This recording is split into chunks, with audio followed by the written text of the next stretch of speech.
Ames Area Metropolitan Planning Organization Transportation Policy Committee meeting to order for Tuesday, August 8th. Welcome, committee members. Thank you for coming.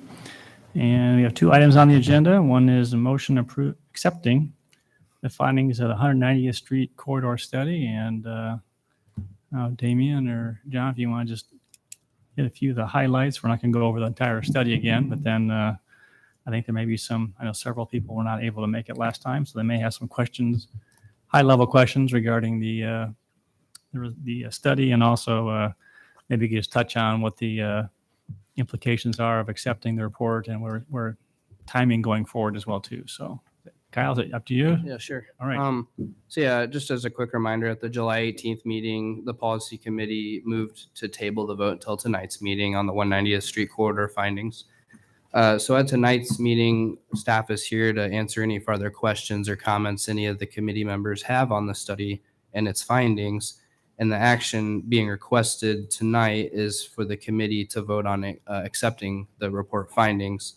As far as like the implications of accepting it, it's just accepting the study's report's findings. Essentially means that it's accepting the methodology that was used, that the findings make sense with best technical practices. But what it's not is it's not committing to implementing these projects or any sort of project schedule or any cost sharing agreements. Those would have to be done at a separate time for each of the projects that are listed in the study.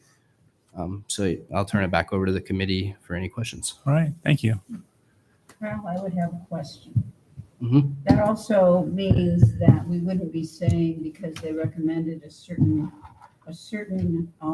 type of traffic control in an intersection that by accepting the report, we're not saying that's what we would do. Is that correct?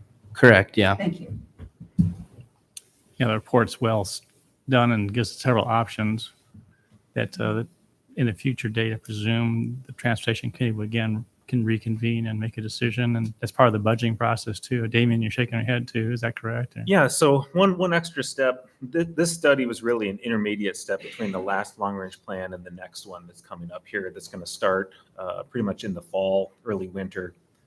So we needed some detail on what kind of alternatives would work along this corridor, but the actual scoring and then the fiscal constraint process that happens during the long-range plan, which really makes these projects real, where you would want more clear direction, another iterative step. That'll happen we have to essentially make those decisions before October of 2025 when the next plan is adopted. And then that plan would have a schedule of projects in which you could pull from and program if the different jurisdictions were looking to use federal aid to use these projects. Okay. They could always be funded another way, but this is really the path forward for federal aid. And when would the earliest be that you would have a project implemented if the committee decides they want to prioritize the projects at those different intersections? What would be the earliest that you think one might be implemented? If under the assumption that we want to use federal aid, the plan would be adopted, and then when would be earliest how we could program money? So in the case of 190th and Hyde, that project is already in the current MTP as a short-term project. So the project sponsors could submit an application for federal aid as soon as next year if they wanted to, for either a signal or a roundabout option. As for the other two studies, we would need to, implement them into the next long-range plan update, which would occur in October 2025, like Damien was talking about. Once that was approved, then any year after that, a sponsor can submit an application to the MPO, and then every year we take those regional federal aid applications from the member agencies with the TIP update. So it'd be every late spring, every May, that would be when the committee would move to adopt projects into the TIP for federal aid. Okay. All right. Other questions? Mayor Pop? Yeah, I've got a few questions for you, if you guys don't mind. Thank you for tabling this from last month so that we could participate, because I had some questions. I know that there was a comment made about the climate action plan not being considered in this because it's not part of the AAMPO group, and I understand that, but it still seems like we ought to give some thought to the energy use and the differences. And my question is is that use of extra energy in a stoplight compared to a roundabout, is that been incorporated into the cost estimates and the life cycle costs or not? Because I see research that says that could be as many as thousands of gallons per year forever. So I think that's important. On the design side, I see that the design for the Excuse roundabout. me, that was a question, right? You want to have an answer? Yeah, that'd be great. Yeah, the study did include emissions. It doesn't use what I would say like some of the more specific information that the climate action plan did, but as far as quantifying emissions of each alternative, the study did look at those. And how is that factored? I think it's one of the questions. How is that Yeah, factored in? Is that factored into the cost, the life cycle cost, or is it just in the chart as an emission number? It didn't assign a cost to it per Okay. se, but it is a performance measure in how the different alternatives were scored Okay, in the study. so that's fine. Whether the costs are in or out, it's just helpful to know where that cost is because it is significant. It's worth noting the electricity cost is part of those annual operational costs of the signal. So for the signal, it's about $400 a year, given current technology for the signal cabinets. So that is about a 90% reduction from older style signals. So we have seen technology advances on the signalization side Sure. of things. But those numbers, the specific cost to run that cabinet is part of the annual cost presented. Okay, but it's just the operating costs. It's not any extra fees or costs associated with having to staff that when the power's out or have traffic people there or any of that. That's just the cost of the electricity. Yeah, staffing it if the power's out, the cost of a battery backup system, which all of our new signals have, is part of the capital cost of that signal. So it would be implemented with a battery backup system to be able to run on its own without power. Okay, Well, in the annual maintenance does include essentially the money that the city of Ames, because we manage the signals. It has an estimate in there for like salaries and things like that. So it's all encompassing as far as maintenance goes. okay. I did see in the designs that the design for the roundabouts at Hyde versus 69 are two different designs. The diameter of the one at Hyde is 140 feet, and the diameter of the one at 69 is only 130 feet. I understand there's some reasons for that, but it seems like that should be reversed when you've got such a significant more number of vehicles on a US Highway 69 compared to this 190th. But it's just a point, and I don't need an answer to that, but it seems odd to some of the people I've talked to as to why we have a bigger roundabout in a smaller location. The bigger question, well, I want to point out on the Appendix B where it talks about the level of volumes, that diagram, I think, has got the numbers reversed from, I think the references are reversed. The call out for the numbers that were for Highway 69 is referenced on Hyde and vice versa. So it's a little detail, but it's a little bit confusing. The bigger question that I really am worried about and is the safety issue. I see the comments from the staff talk about the objectives being cost, efficiency, safety, pedestrian crossings, and those things that are in the minutes from last week. But when I go to the recommendations from the staff, it's based on phased implementation, lower costs, wheeze, and right-of-way impacts. It's on the last page of the minutes. And safety is not even mentioned in the recommendations. So I think that's a concern, particularly when you look at the crash data that's shown in the report. that's on page 14. And it talks about, one of the things that jumped out to me was the number of broadside accidents, which is T-bones. At Grant and Hyde and 190th, in the 2017 to 21 data, there's 6 of those. At Highway 69, there's 3 more. Those are significant. And when I go to the safety data, it's on page 35 in table 16.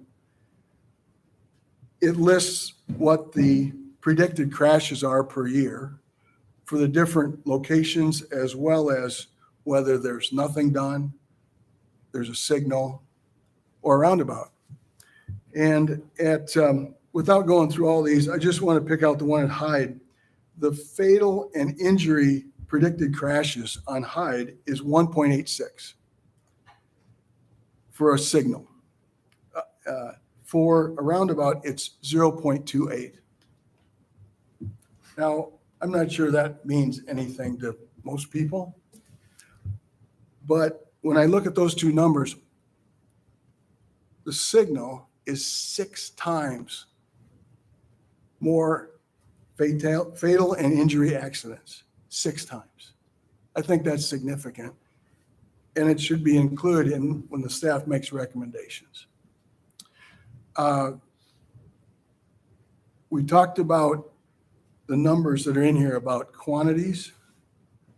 It just talks about quantities. It doesn't talk about different types of vehicles, school buses in particular, and how many school buses go through those intersections every day that school's in session. And I think that's a piece that we need to consider, because not only do we have a lot of student drivers going to the high school, but we've got a lot of school buses going through all 3 of those intersections. I did ask the school today, and they said at Gilbert School District, because that area is served through there, they have 14 bus routes. On Highway 69, they have 7 buses that go through there every day. At Hyde and 190th, they have 11 buses that go through through that intersection every day. And there's 8 more at the GW Carver and 190th. I think when we take those details and those crash data from the DOT, safety needs to be much higher on the evaluation list when we look at A versus B versus C. And I don't really have a question other than to say, I think this is an important piece that's in this. And if we approve this, I think we're accepting these data that's been created from the report, and I don't think we can overlook that.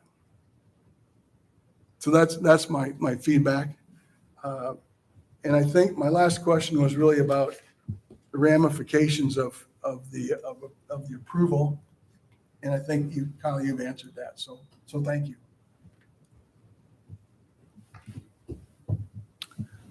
Thank you, Mayor. Any other questions? I think when you said approval, I think you meant accepting the findings, essentially, the report. So all good points, and I think that they're getting brought up during the evaluation of the different options as well, too. It is interesting. As you were talking about looking at the chart, no build or signal has the same fatal and injury response. I just found that a little curious. Is that correct? That if you have nothing if you have an uncontrolled intersection or you have a signal, you'd have the same fatal and injury potential? Is that standard transportation design, or can you comment on that? It's mainly related to the intersection type, whether it's a stop sign or signal control, both essentially has the potential for free flow through the center of the intersection, where a roundabout would have some kind of physical separation to it. Point being, a no build would assume there's like a stop sign there, and the stoplight's kind of viewed as the same way. It's still a 4-way potential Yes. for, yeah. because the signal assumes that people would follow the right of way of the signal. But there are times when the crashes, and this is data or statistics related to reportable crashes, obviously, that if somebody's not paying attention, for instance, and goes through a signal, you're going to have a similar kind of issue if somebody doesn't pay attention to a stop sign and goes through a stop sign. Thank you. All right, any closing questions, comments? So we had a discussion in our last meeting about the way in which notice was given to the various participants. How did we address the issue of notice this time and going forward? Well, we reached out just to try and get some more information from the clerk's office, who sends out the packets to all the members. And I think they were going to look at different methods, especially because certain different groups, like if we put an attachment on your email, we've had trouble with that depending on the size of attachments. So I think we're going to try and for sure always have some kind of link to a website so that your emails won't reject it. Obviously, the various different IT departments will set a threshold for what kind of attachment size we can have. So I think it's just some of the technical nuance we're trying to clean up to make sure that it works every single time moving forward. Great, thank you. All right, Can I comment on Yes, that, Tim? Some of these files, in particular, the drawings are pretty big. Yeah. So I think, and when it's 40 pages plus the 3 attachments, it's almost impossible, I think, to email that. I don't think anybody's server is going to capture that. So what you've done, I think it's been great, where it's referenced on the website. You can pull up the different amendments, A, B, C, and D, and you can pull up the report. And, I was able to pretty easily print whatever I wanted by just picking that off, and I could print individual pages and all that. So as long as we know that's where it's at, and maybe that's the thing to do, Tim's thought is if there's a meeting announcement, just be sure that everybody goes to that particular website link. Because then it was available to me, and I didn't have any trouble pulling any of those things down, the maps included.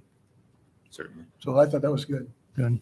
Well, we value every person's participation and engagement, and regret that there was a little bit of a hiccup that last time, but I know that talked to the city clerk's office, and I know that Grace is doing work on that as well as our city clerk, and they were making sure that we can make sure people get the emails and get that communication. So, but thanks for bringing it up, Tim. All right, is there a motion accepting the findings of the 190th Street corridor study? So moved. Is there a second? Second. Moved and seconded. Any further discussion? Those in favor of the motion, please say aye. Aye. Any opposed or abstaining? I'll oppose it. Okay. Motion carried.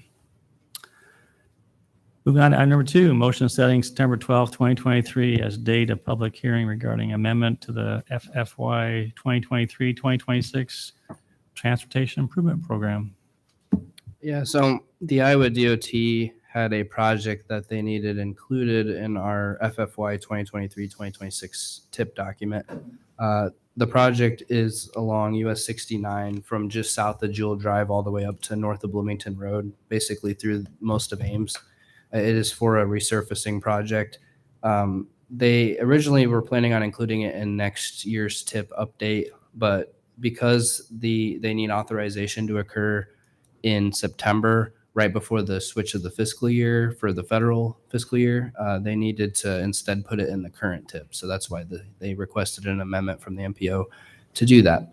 So for our amendment process, it needs to be brought to the technical committee and the policy committee for any comments. And then we need to open it up for public comment for greater than 15 days. And then it needs public hearing for approval. If there's any questions, I'll take them now. Questions? Only question I have is, this is obviously the most heavily traveled corridor in Ames, South Duff, Grand, and Lincoln Way going over. Can you comment in terms of when this project might be undertaken, given all the traffic there and the phasing, or has that been discussed yet? Yeah, so construction is anticipated in 2024. I should note, it doesn't specifically include Lincoln Way. That portion was done a couple of years ago. But similar methods will be used for the rest of the project as what was used on Lincoln Way. So anticipate a lot of nighttime work, specifically South Duff. South Duff is one of the corridors that daytime work is pretty much not an option at this point. So a lot of nighttime work, trying to minimize disruption to the peak flows as much as possible. Contractors were able to work through Lincoln Way pretty well. I anticipate similar methods will be used on the remainder of the Highway 69 resurfacing. And that's the key. Would you explain what's going on? Because people probably think about what's going on in South 16th and South Duff. They're thinking, oh my gosh, we're doing all of South Duff that way. And the answer would be No, it's a 3-inch asphalt mill and overlay. So operations will move significantly quicker. and for those who may not understand what milling is, it is Just removal of the top 3 inches of pavement. great. All right. Thank you. All right. Questions?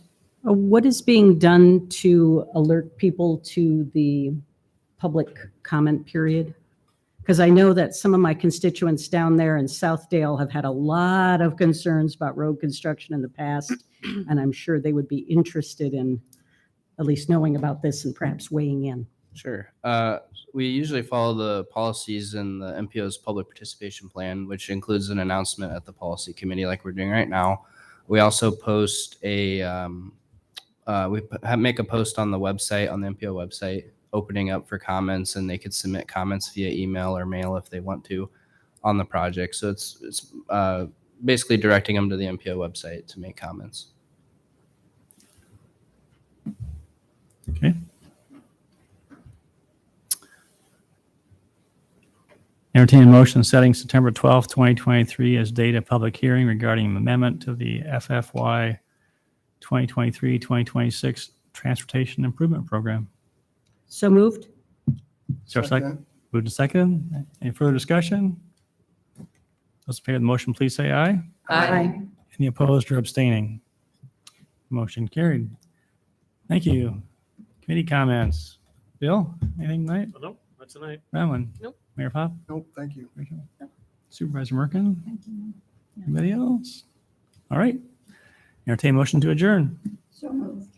Is there a- All right, moved seconded. Those in favor say aye. Aye. Any opposed? We are adjourned. Thank you. Thank you.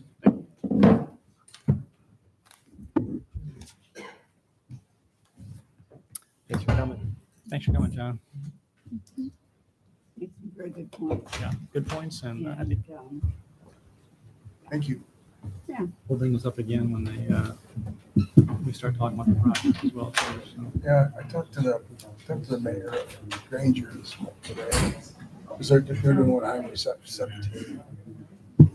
So there's some Are you Brendan? good energy. Exactly. Go. okay, all right. Thank So, you. thank you. See you guys. Right now? Yeah. Sure. Thank you. I'm looking forward to it.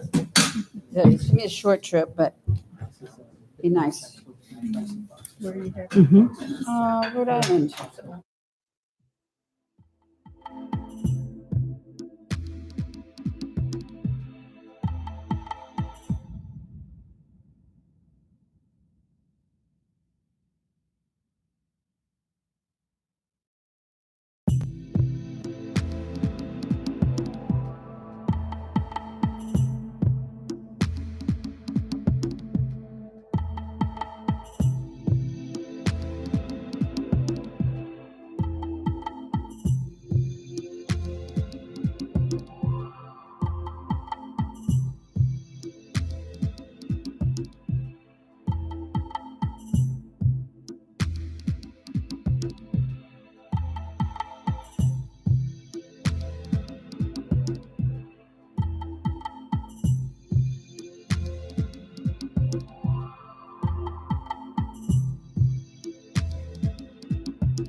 Good evening. I call the regular meeting for the Ames City Council for Tuesday, August 8th to order.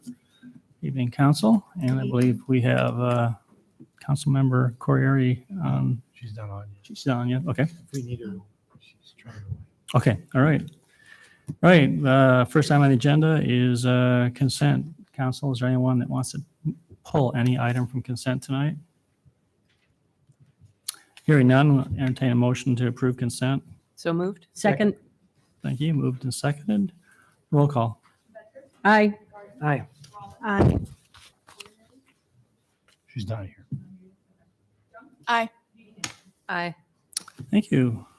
All right, move on to public forum. This is time we set aside for comments from the public on topics of city business, other than those listed on the agenda. We'll not take any action on your comments and ask you to limit your comments to 3 minutes or less. And I have Richard, do you want to address council? Senior Variety Show a couple of years ago. Could you come to the podium, please, Richard? Senior Variety Show at the City Auditorium a couple of years ago had a thing. Remembering the 60s, I have this one song, We Are One Human Family, Small Human Family, that I wanted to do. And they told me that they wanted me to sing the Beatles song, You're a Real Nowhere Man, because if anybody's a nowhere person in this community, Richard, it's you. And I certainly don't know that song well enough to be able to do it in front of 500 people. But they decided that my idea did not fit the theme of the 1960s. And the next year, it was a Simply Stellar, and it's like I did this Indian eulogy that I heard when I was over in Europe that they really loved. And they wanted me to do it, but they told me I had to dress up as an American Indian. And at first I didn't think anything of it. But it's like that was the year I made my t-shirts. And it's like I figured that an American Indian would have probably no problem at all being naked. You know, it's like I like to wear clothes, but it's like when Christopher Columbus came, he saw a bunch of naked people. And it's like this Indian eulogy I heard when I was over in Europe is a very powerful eulogy, and it's like they loved it. And it's like, and I have a couple, I mean, I'll give some to the, but it's like they wanted to, this past year,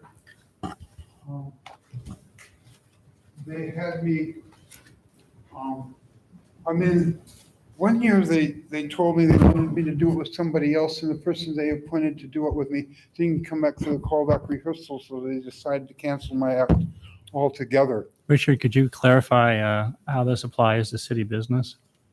This is a city auditorium. Okay. And so what else do you want the council to know about this?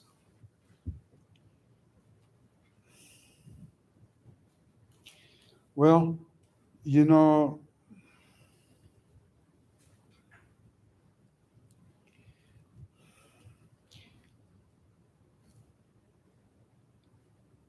they tell me what to sing. They tell me what to wear. They tell me to do it with somebody else. And then they tell me they want me to be part of one of their acts where I say one line where they're imitating a skit of being at City Hall. And I was a volunteer doorman here at City Hall for 10 or 15 years. And they said they wanted to support me for being with the city. And it's like the city banned me for being, I couldn't go to the concerts at the city auditorium for a whole year because it's like I'm somewhat of a nudist. Okay. Thank you for your comments.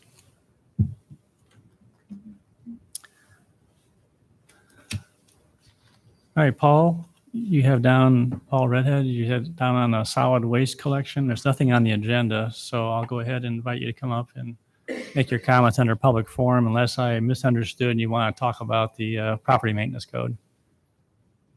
Okay. If you'd introduce yourself and you may start.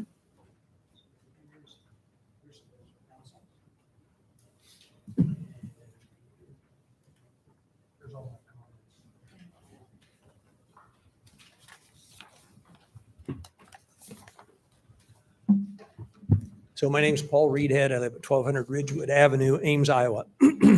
So I'm going to do my best Neil Harrell endeavor, but I'm going to go probably a little bit past 3 minutes. Just an FYI. So I understand that the May 16th workshop on solid waste, council members received comments after that, mostly wanting the open garbage collection system left alone. I've spent some time talking with people and gathering signatures from those supporting an organized collection system that I have left for you today. I found few people know much about Ames collection system, and most don't care to know more. My other comments go back to the September 27th, 2022 staff report on waste collection, which I thought was thorough and showed organized collection to be far better than open collection. However, didn't always make those differences clear between the two, and sometimes even obscured them. For example, the staff report stated local roads have an average of 500 to 750 vehicle trips per day. Later, the report estimated garbage trucks make 18 trips per week per street on residential streets, and that wear and tear from one truck trip is equivalent to 1,000 to 1,400 car trips. Doing the math on that shows 2,500 to 3,600 equivalent car trips by garbage trucks on residential streets per day. So those two numbers don't match up well. That would be my point. It's confusing. Table 2 shows that 18 trips per week consume 40% or 16.2 years of an asphalt street's 40-year life expectancy. The report estimates a managed system could reduce garbage truck traffic to 2 to 3 trips per week per street and consume 6.7%, approximately 2.7 years. Doing that allows the streets to last 37.3 years instead of 23.8 years. That 13.5 year increase in longevity per street is significant. How much would that change affect the annual budget for street repair and reconstruction costs and reduce the inconvenience those necessary activities cost? I would say a lot, and I think we're seeing a lot of inconvenience this year.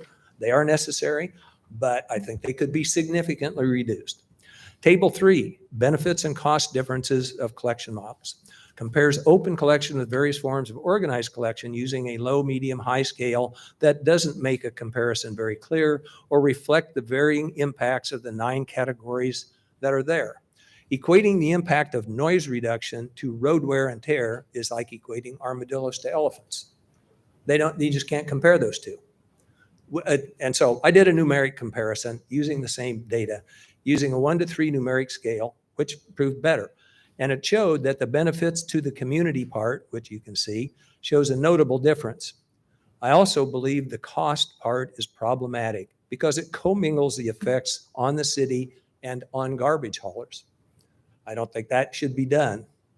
Concerns by individual residents need to be heard and considered, but wanting to have a choice of providers and not wanting a change are not concerns. It's not possible to predetermine how citizens will feel about a change.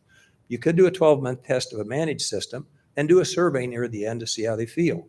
Or you could talk to residents of Stonebrook who already did that, and I am told love it, especially paying $15.02 per month for services everybody else in the community pays $22 a month for. Several weeks ago, I watched a waste management truck go down, then up, then down Ridgewood Avenue in a 5-minute period. There are 152 residences on Ridgewood and Brookwood Avenue between 6th and 13th Street, 7 of which are waste management customers. I've surveyed my neighborhood. No routing efficiency software can improve that situation. It shows the free market system is neither the best nor the most efficient system for waste collection in Ames, Iowa. Thanks for your time. Thank you, Paul. Appreciate it. Anybody else want to address council under public forum tonight? Mayor, could we have the podium moved up under the light? I'm noticing that the people who are speaking are not showing up very well on our monitors.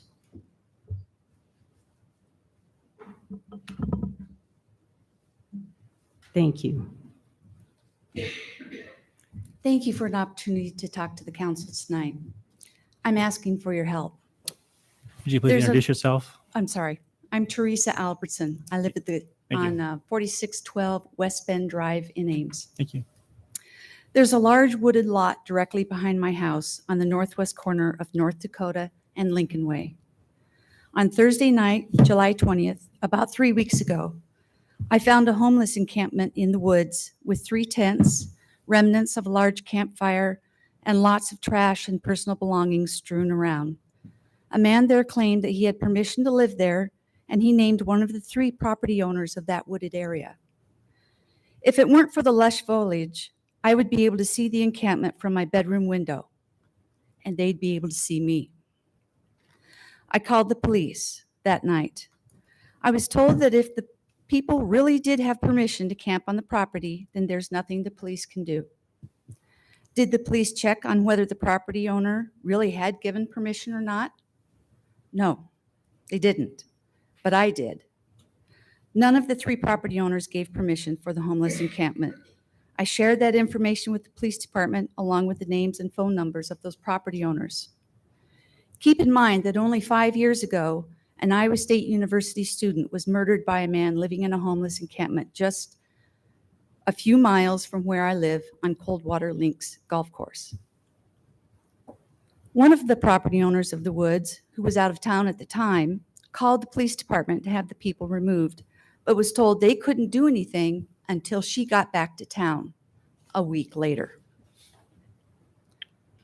On July 31st, 10 days later, I discovered that 2 of the 3 tents were gone, but that one of them was still there, along with a lot of personal belongings, garbage, the fire pit. One of the property owners told me that although she had talked to police, the day she contacted the police, it was raining really hard, and they didn't want to go out there and kick this man out of his home when it was raining. She also told me that the police had said she needs to let them know when this man is back on the property so they can address this trespassing incident. But property owners don't feel safe to go out to the woods alone and keep checking to see if anyone is there or not. But I stopped by. I stopped by tonight on my way here. They're still there 3 weeks later. I think my neighbors, the citizens of Ames, and I deserve an explanation from the Ames Police Department why the officers have made no attempt to address this issue. They didn't call the property owners when I gave them their names and phone numbers. They didn't visit the site. They didn't come to my home to take my report. From what I witnessed, I can see that at least 3 ordinance infractions exist: the open fire pit, the piles of garbage, and trespassing. I also think we deserve an apology for this utter lack of care for our safety.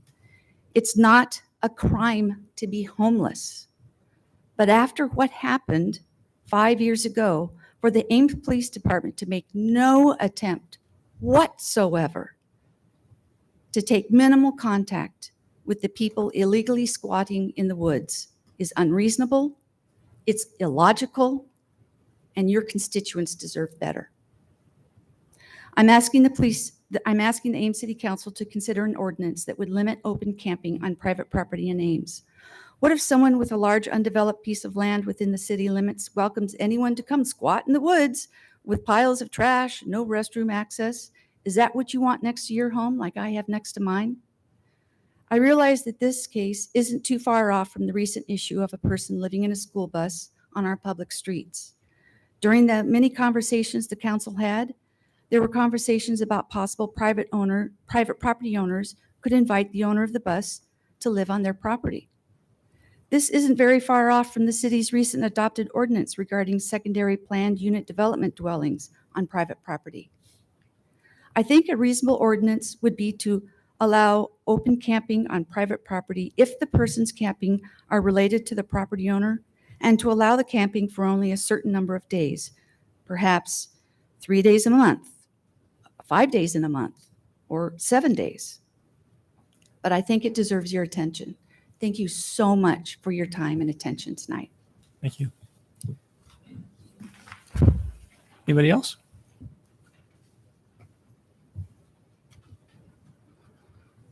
Hearing none, we will go ahead and close public forum and we'll move on to item number 28. Motion approving, denying a new 8-month license for Class C retail alcohol license for Terry and Andy's Tacos, Inc.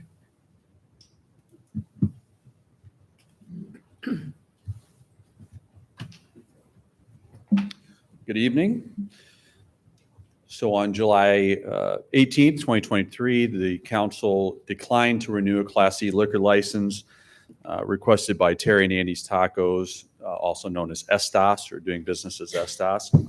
And we did a staff report at that time indicating there were 60 on-premise violations that occurred in the past year and a failed compliance check on June 30, 2023.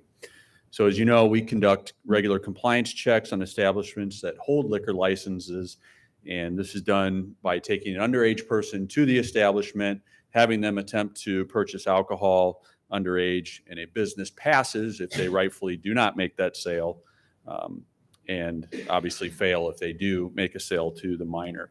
And Estos did pass 2 compliance checks of those types in March and May of 2023. And it's also worth pointing out that Ames Municipal Code 1716 prohibits minors to be on a premise of a liquor license established unless 50% of the sales of the establishment come from food service as opposed to alcohol.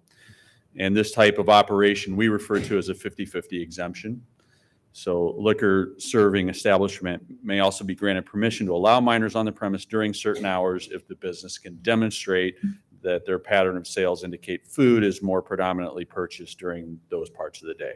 So at that time, Estos made a request in March of 2023 to be granted this 50-50 exemption status, which we did grant because they did show that their business was 50% or more food during those times. 8:30 was the cutoff time. However, we were aware that Estos was actually interested in cutting that time off earlier, which is perfectly fine to do as long as they're posting those times. So they're giving notice to minors at what time they need to be out of the bar each night. And I believe it was 3 p.m. on weekdays and 5 p.m. I'm sorry, other way around. Weekends, 3 p.m. and weekdays was 5 p.m. So it's a clear responsibility of the establishment to ensure that people under the age of 21 are removed from the establishment when that time hits.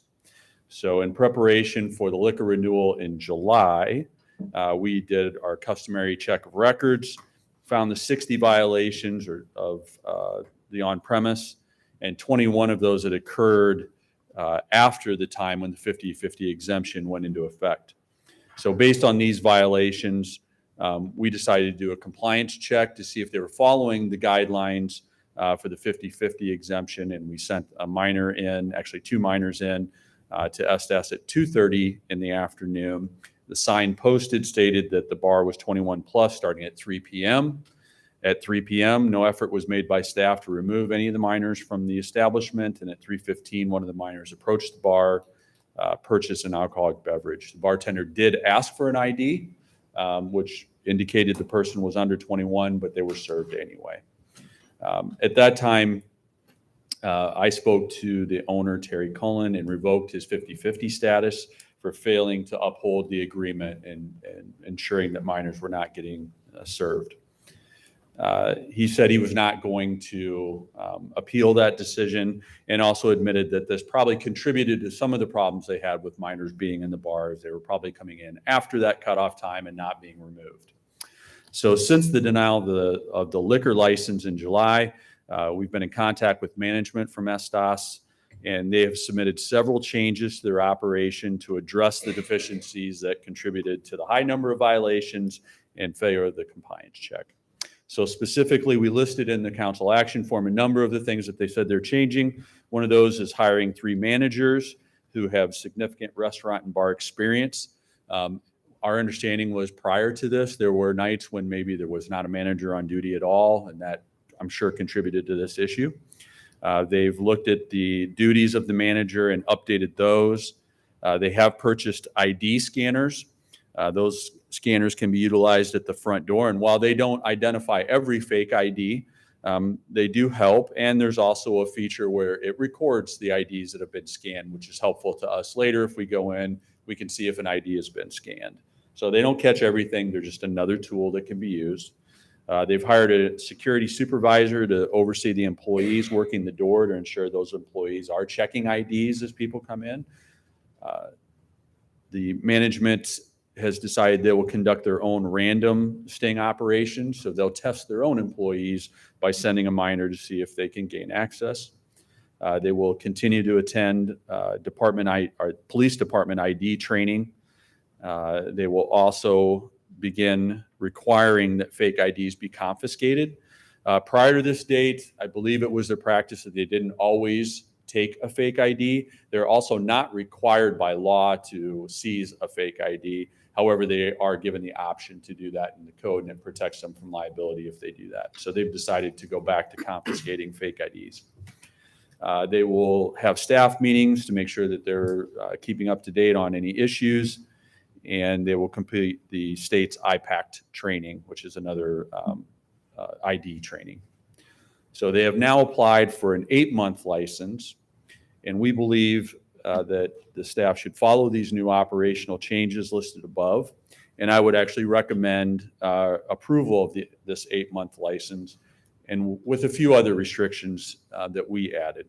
So the first one of those would be failure of a compliance check during that 8-month license period may result in initiation of proceedings to determine if a penalty is warranted up to revocation of the license. So that's well within your rights to do. If 5 or more minors on premise violations are issued in a 24-hour period, we will report that to council, and you can decide if you want to take any action on that. Any other serious violations that occur on the premise will report it to council.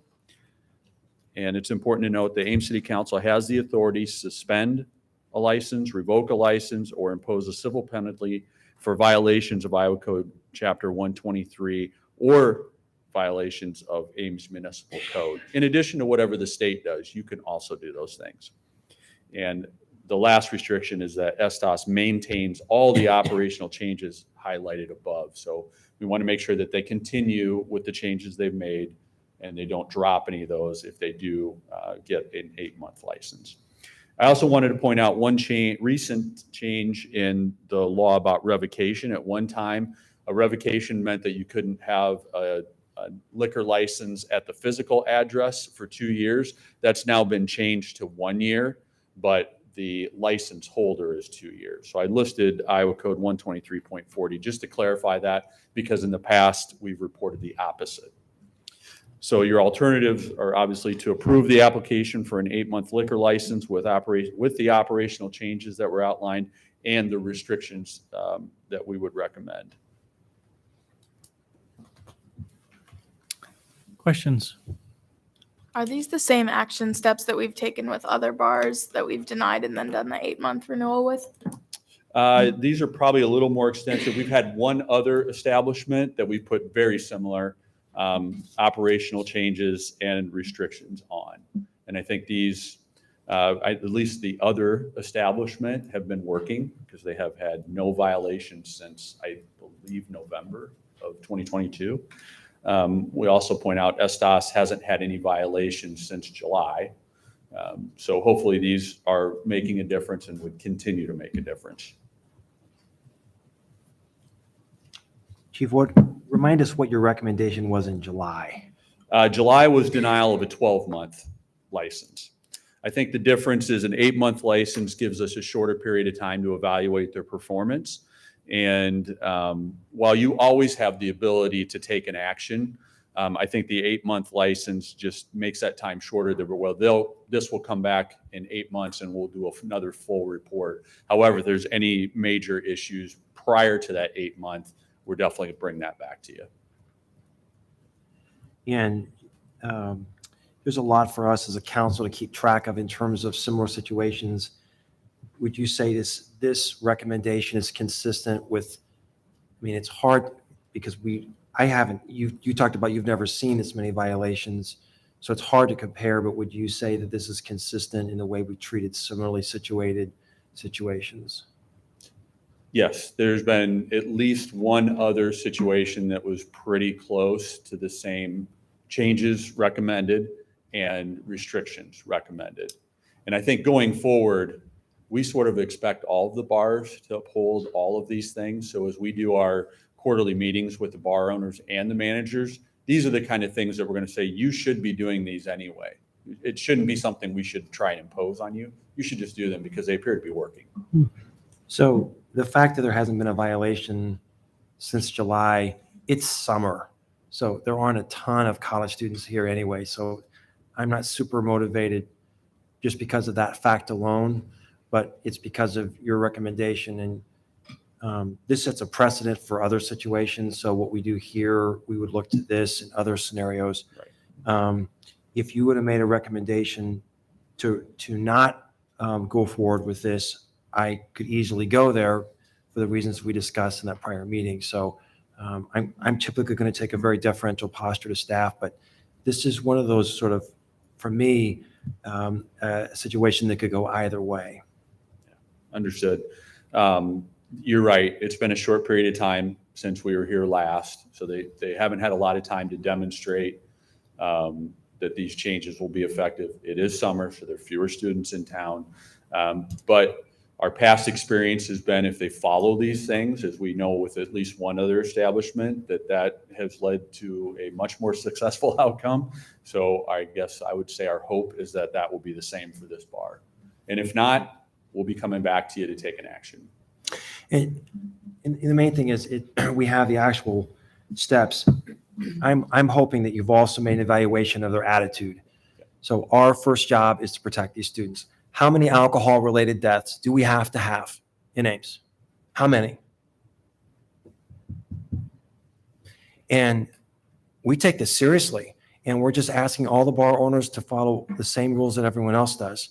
So for me, it's as much an attitude rather than just we jump through the hoops, we check some boxes. So we take this seriously, and I hope that they seize the opportunity, because there was some grace given here in this recommendation, in my opinion. I wouldn't disagree. Their attitude throughout this process they have been good to work with. They recognized they had an issue. They didn't try and make excuses to me. They owned it, and they knew that they had to make some changes in their business practices. And so I think they're being sincere with that, or I wouldn't have made the recommendation I made. And again, if they follow these things, they should be successful. There shouldn't be a reason to bring anything back before you. So my hope is that you don't have to hear about this for 8 months, and when they come in with a much better report next time. Okay, thank you. Chief, I really appreciate your input on this. And honestly, I would love to see these held up to the other bar owners as models for what works, because I don't want city council to be seen as a rubber stamp for liquor license renewal. And I think that certainly these last instances that we have had where there have been serious infractions have perhaps gotten that message across better than other outcomes might have. But I hope that we will see the continuing success for these establishments. In our quarterly bar meetings, these are the type of things, that they're operational changes. We're outlining those with all of the bars, that you should all be doing these things. And if you do, then you won't have to come before the council and answer hard questions, because you'll be successful. So we're hoping that everybody does these things. Any other questions? All right, we have I have 2 cards here. People wanting to address council, and maybe others. I invite Terry Cullen to come up, introduce himself, and make your comments. So I am Terry Cullen, owner of Estas Bar and Grill, and I just wanted to open it up to any questions you guys had about liquor license or about the past year, or anything we can do to give you more information. Well, typically, people make comments, not have a dialogue essentially, but Understand. All right. I appreciate your willingness to answer questions. Do you have a statement you wish to make, or a comment you want to make? Just that one thing that Chief Huff didn't address that was very clear is that the perception of Estas over the last year for people, our customers at night, was one that it was easier to get into a Stas Bar and Grill if you're underage. And that's not good, incredibly unacceptable, whatever way you want to put it. And I think with all the things the chief outlined, and also that that part can go a long way. And we recognize that we were seen that way, and we are making sure that every employee tells their friends, tells their classmates, tells the people that live in their building that we're going to take their fake IDs. We're going to make sure that underage people don't get in, and it's going to be different than it was for the previous year. Okay. Anything else? Thank you. Thank you, Jerry. Anybody else want to address council on this item?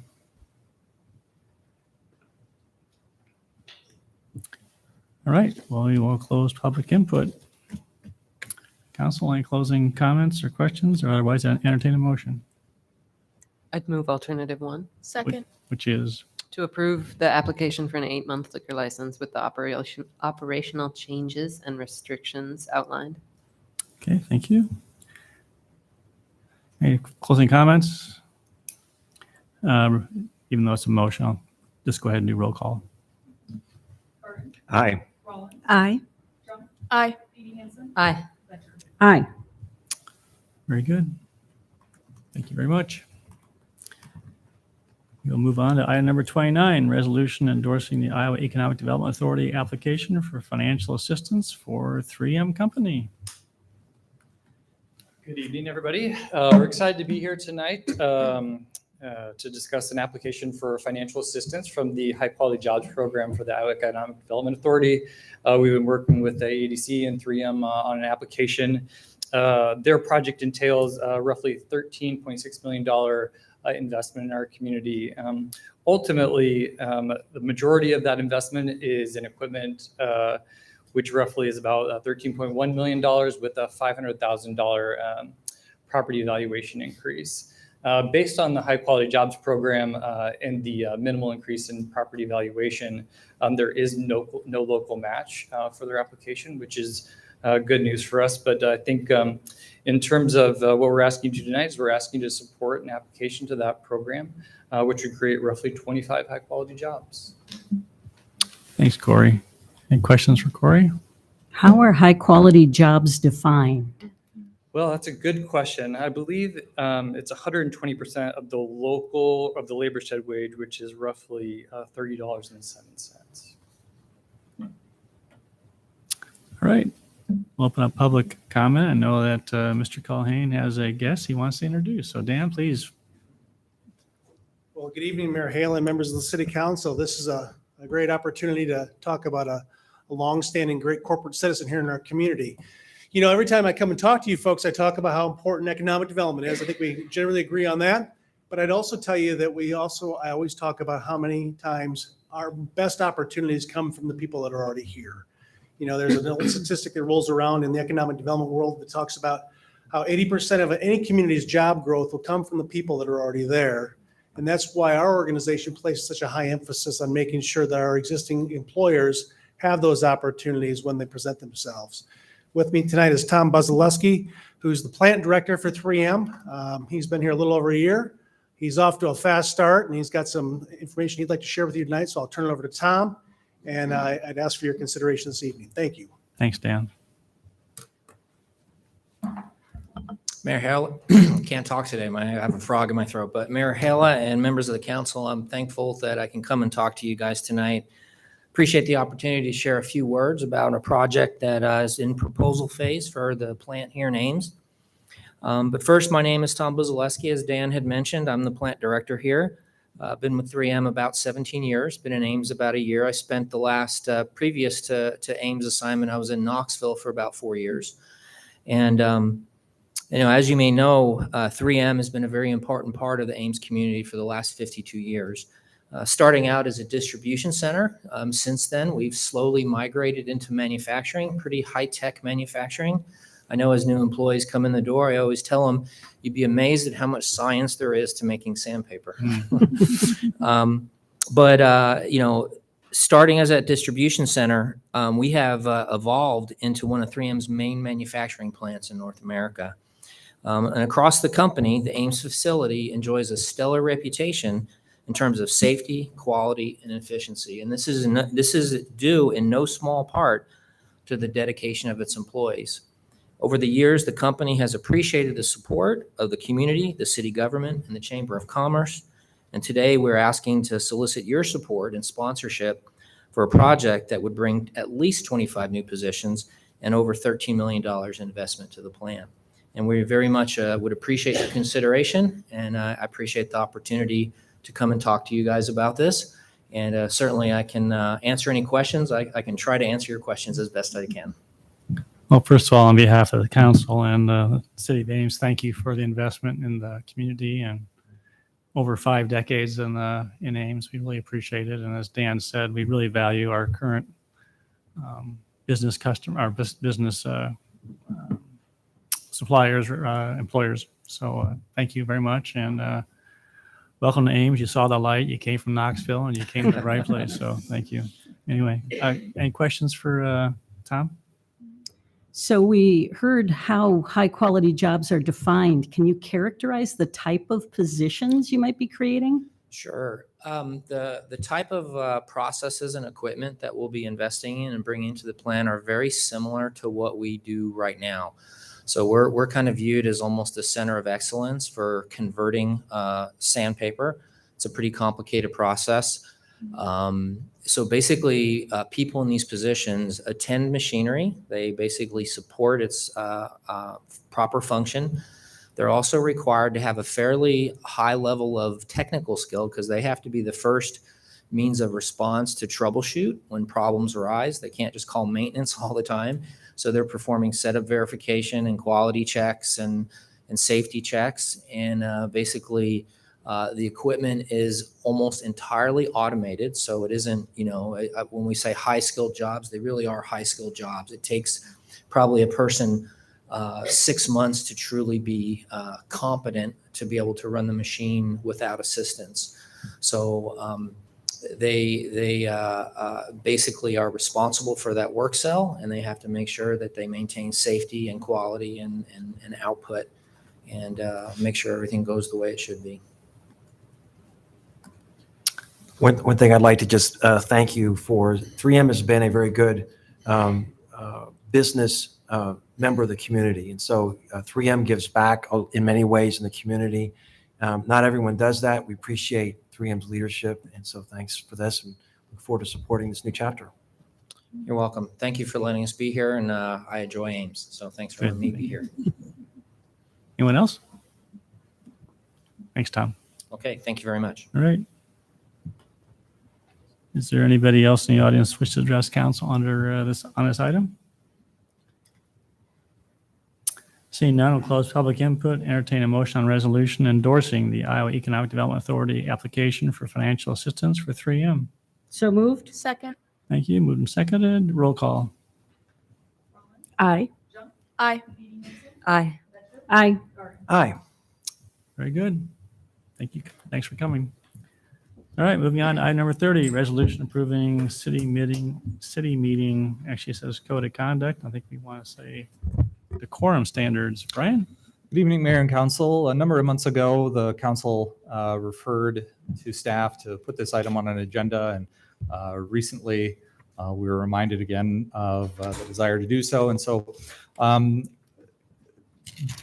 we have identified a set of standard expectations that appear to apply to city council meetings, other board and commission meetings. The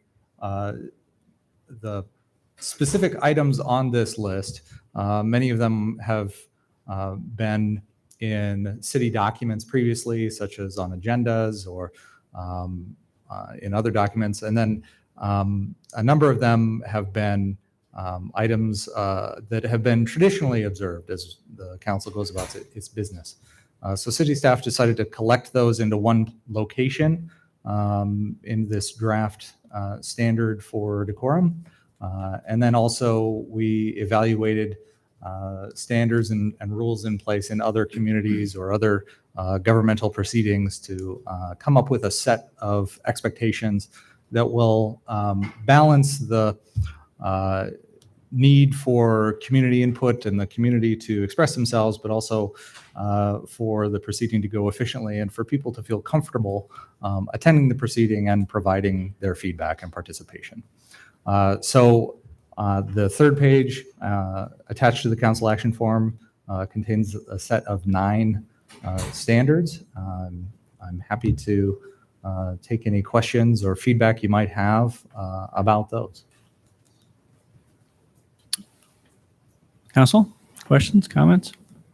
As I read these, it occurred to me that some of them seem to be more focused on maybe more subjective ideas about what might be appropriate, and others are more, I don't know, oriented toward ensuring that people can see what's going on and that they can participate fully. And I'm wondering if we can focus on that aspect more than on the, I don't even know how to characterize it, the more subjective ideas about decorum. For example, with, well, here I am standing up. I have problems with my back and I have to stand up.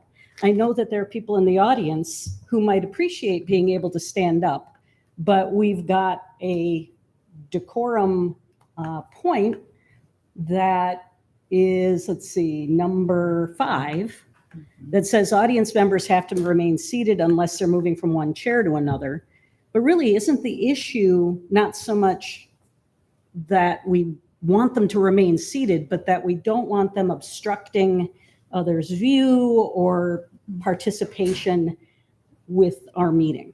Yes, that is the purpose of that particular item. So if we consider maybe making it more of a, if I were teaching this in my business communication class, I'd be talking about putting a positive spin on it and making it more welcoming. So instead of saying audience members must remain seated, we can say audience members may stand during council meetings only when moving from one seat to another, or when they do not obstruct the view of proceedings or participation of members or of meeting attendees. So that we emphasize the fact that, yeah, you can stand up, but we really want you to stand up in these more prescribed ways to ensure that we are not disturbing others who are trying to take in the proceedings. Similarly, the idea of signs. If our goal is to ensure that everybody can participate and they can see the proceedings, then maybe a focus on signs being allowed at city council meetings, but when displayed, must not obstruct the view of proceedings or participation of meeting attendees. So that we don't say you can't have a sign. We say you may have a sign, but people have to be able to see and they have to be able to participate if they want to participate. And I think there was one other one too that, approaching the dais. Seems somewhat arbitrary to say you can't move beyond the podium. Would it be better to say that attendees may approach the dais only when delivering to city staff materials or meeting participation cards? So that we aren't setting a somewhat arbitrary and invisible boundary for how much approach means, but that it's clear that your reason for approaching is to hand something to our clerk or to other members of staff to distribute or for participation purposes again. So those are my 3 things that I think could be spun in a different way to ensure that participation is still orderly and people can see, but that we aren't necessarily setting those boundaries that are difficult to enforce or maybe are going to impede people from feeling they can participate. Because I think we want people to feel they can participate and that they are welcome to share their views.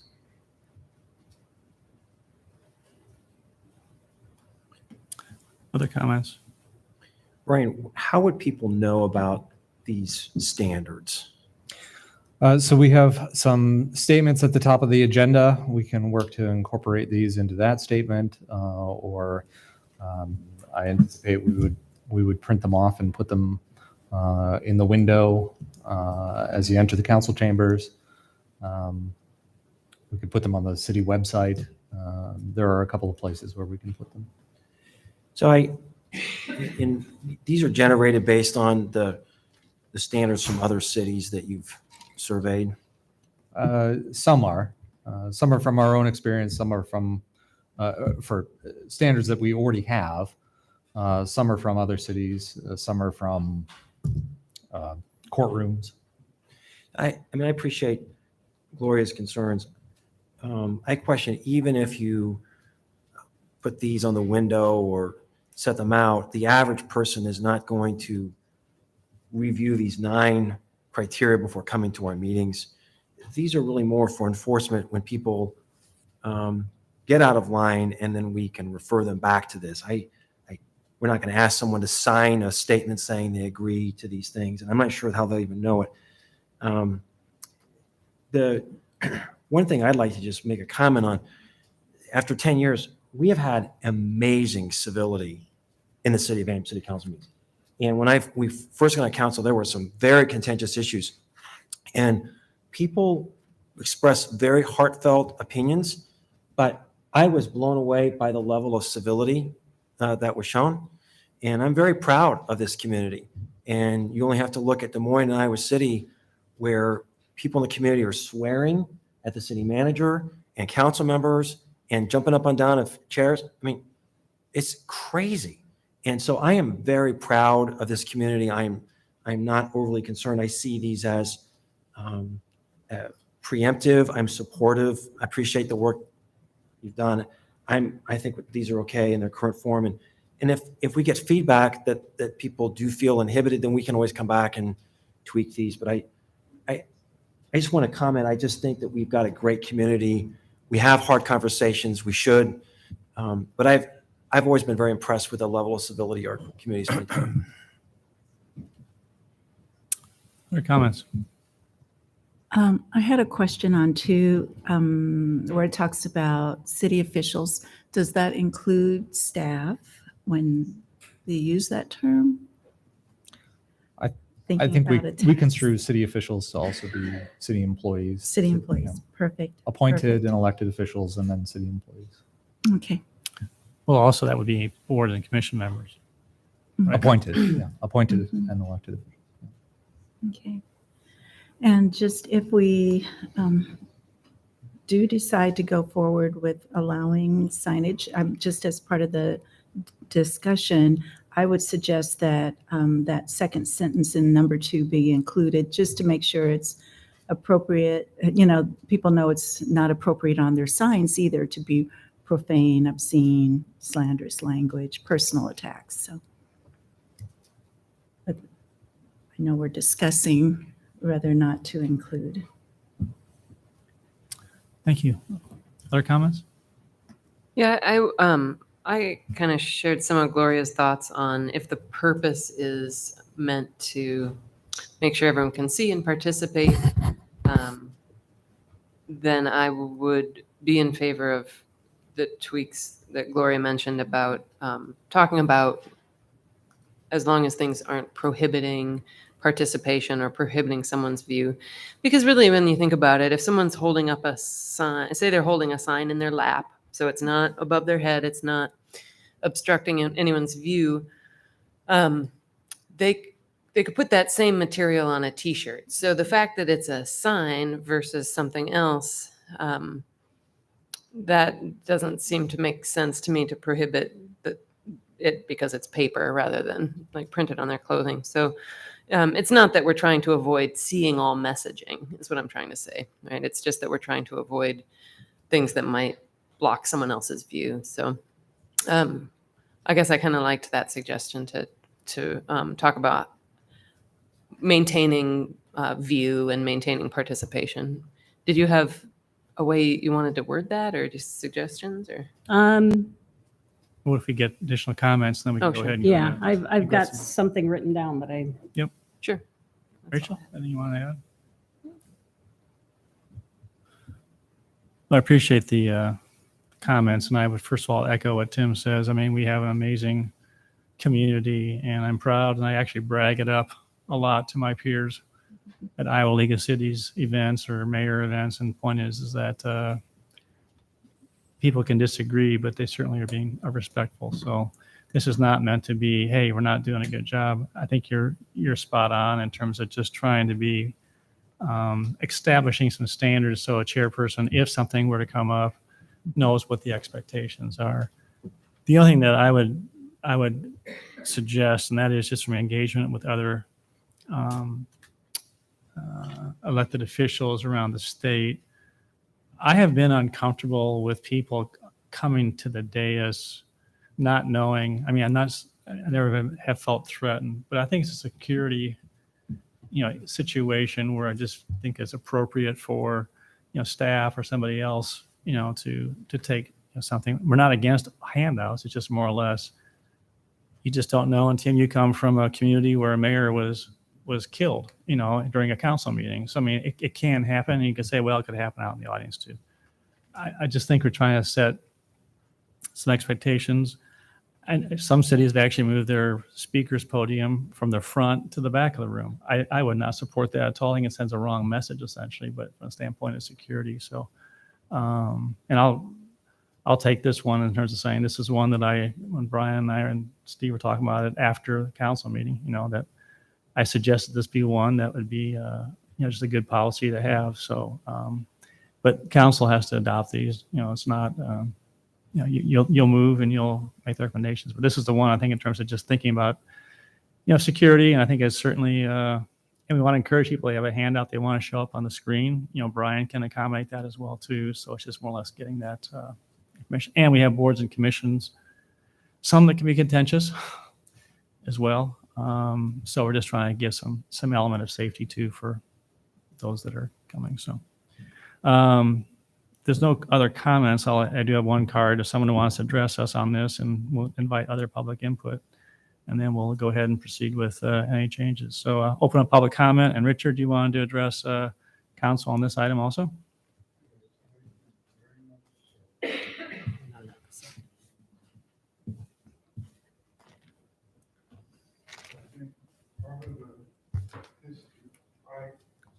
I don't know how long I'm going to be doing a few minutes or less on this particular item. But I know, for example, one time several years ago when Mayor Campbell was mayor, I had asked to speak at the end of her meeting, and she addressed the whole audience. Who else wants to speak at the end of the meeting? Raise your hand. I never felt it was very fair for her to demand that of anybody. But I mean, it's one of the rules that you can't address the gallery while you're speaking at a public forum, and it didn't seem fair for her to address that to the thing.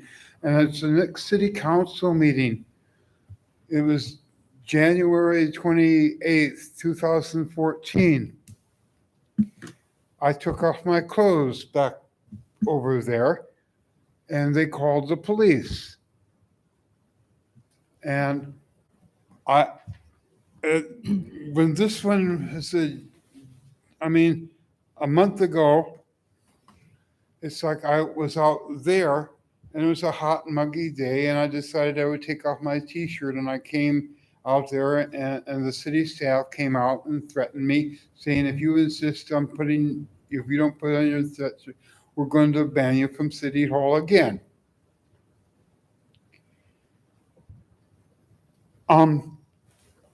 You know,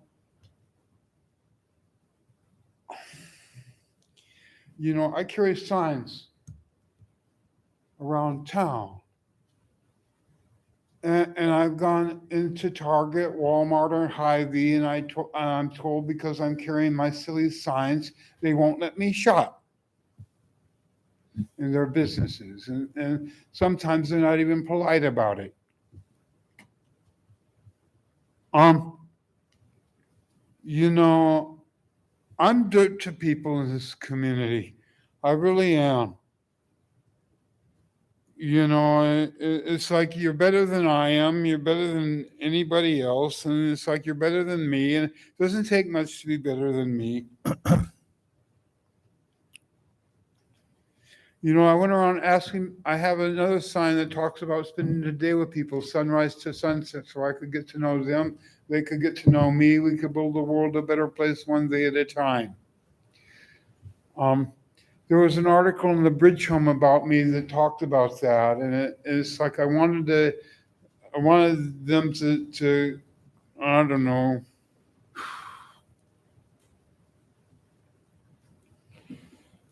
But I personally don't. I think I have a petition that says we, the undersigned, honor the rights, duties, and responsibilities of those who wear no clothes as a public expression of their rights, duties, and responsibilities. I like to wear clothes, but I also like to be naked, and I can't even be naked in my own apartment when I'm the only one in it.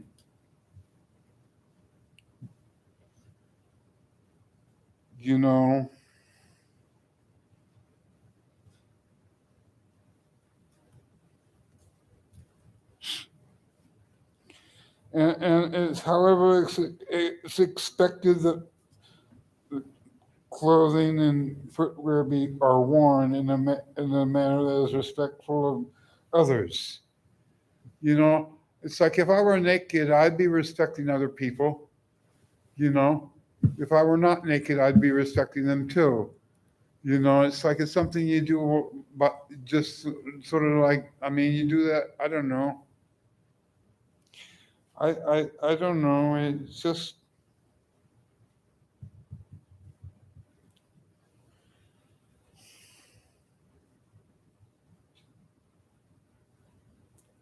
Do you have any closing comments, Richard? I have a lot of comments to say, but I don't know. Thank you. Anybody else?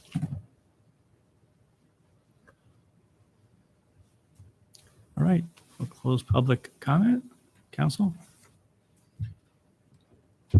I'll just take a second and I want to acknowledge that no one attends city council members as faithfully as Richard Deo. And I wish there were more people that were engaged in attending our meetings as you are, Richard. So I know I speak for council. We appreciate your engagement with our council meetings. So I just want to throw that out there for you to hear that. Thank you, Tim. That's a good point. All right, Gloria, you had something drafted regarding items, I think it was 5 and 6. I think Bronwyn had something about trying to merge some together too. Well, I was going to let Gloria do it. Okay, I had items 4, 5, and 6, although the attire question, I think we also maybe throw in that same mix of things. But my language for, well, how do you want to handle this? I think that let's not parse this from the dais. Maybe we should just give some direction in terms of some general suggestions, and then Brian, we can bring it back to a future council. There's nothing that's urgent on this one, but we want to get it wrapped up. Is that way? Otherwise, we'll spend a half an hour probably wordsmithing this. And I think there's a better use of our time tonight. So and I can supply the suggested ideas, Yeah. but I would move that we Well, first I need to ask, I am interested in working on 4, 5, and 6. Are others interested in working on other items in here so that we know what we're talking about when we're applying suggestions? I would maybe change a few words in number 7. All right, well, let's just go ahead and make them versus wordsmithing, just give staff some direction on item. Let's take each item in order, and then that way we can go ahead and move on. All right, so the first one's on approaching the dais. I would move that we adjust the language to allow people to approach the dais only if they're interacting with staff to deliver something to council or to, I guess, the body that's sitting up here, because it's not necessarily just council. So second, I'll second, so we can discuss it, I think. any discussion? I'm still not sure I understand how that's different than what we have. And I'd like to capture what the mayor was suggesting, that there may be some benefit. We had a council meeting a long time ago, and I don't need to go into details, where a member from the community brought up a paper sack, and we had no idea what was in that sack. He was a very disgruntled member of the community, and all of us were sort of holding our breath, wondering, what in the world is in this sack? So the legislature, in their wisdom, took away the ability for cities and counties to limit people's ability to bring firearms into council chambers. And that was a significant erosion of home rule. And it was a horrible decision. But do we have any latitude, Mayor, in prohibiting what types of objects people bring to the podium? I mean, what do you have in mind for that? Well, my suggestion is actually captured in item 4, is that just not approaching a dais at all, and that they want to distribute information. Staff is given that, that information, and they come up and they can distribute it. So My biggest concern is that the podium moves all the time. So saying you can't go beyond the podium doesn't make a lot of sense as a kind of boundary. So Okay, so if you want to have a boundary, we could, say not past the front table or not past the clerk or something like that. But there is a motion on the floor in a second. So Grace, I'll read the motion again. To address the language of number 4, to allow people to approach the dais only if they're interacting with staff to distribute materials to those seated at the dais. Thank you. All right. Those in favor of the motion, please say aye. Aye. Aye. Any opposed? Nay. Motion carried. All right. Next item. Item 5, I would move that we change the language to allow standing by meeting attendees as long as they are not obstructing the view of the proceedings or the ability of others to participate. Second.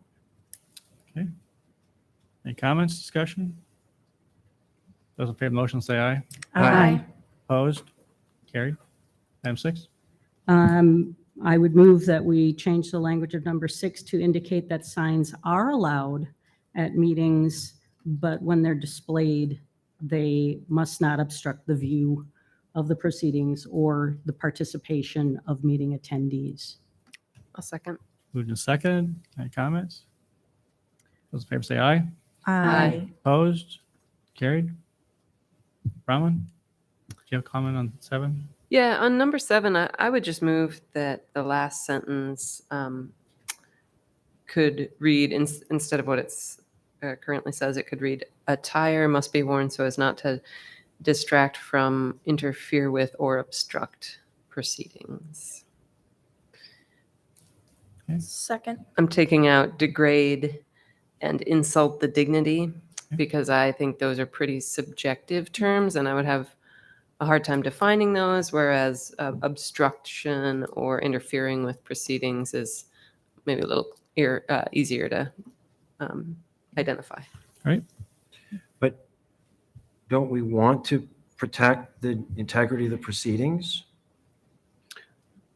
Well, it's just that people might have different definitions for the word dignity or degradation, perhaps.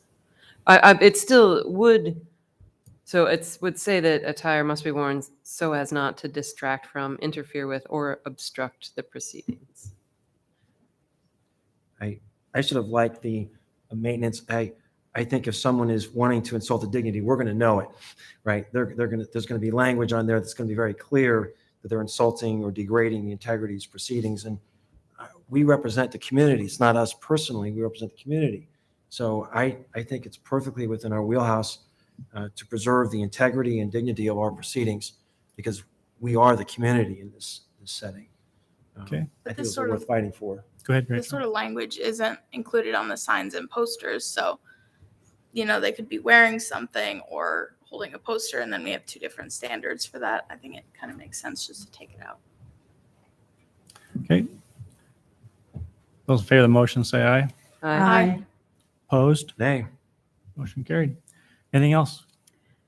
On 6, can we include some of the language from that second sentence in number 2 about signs not being profane, obscene, or using slanderous language? I'll make a motion.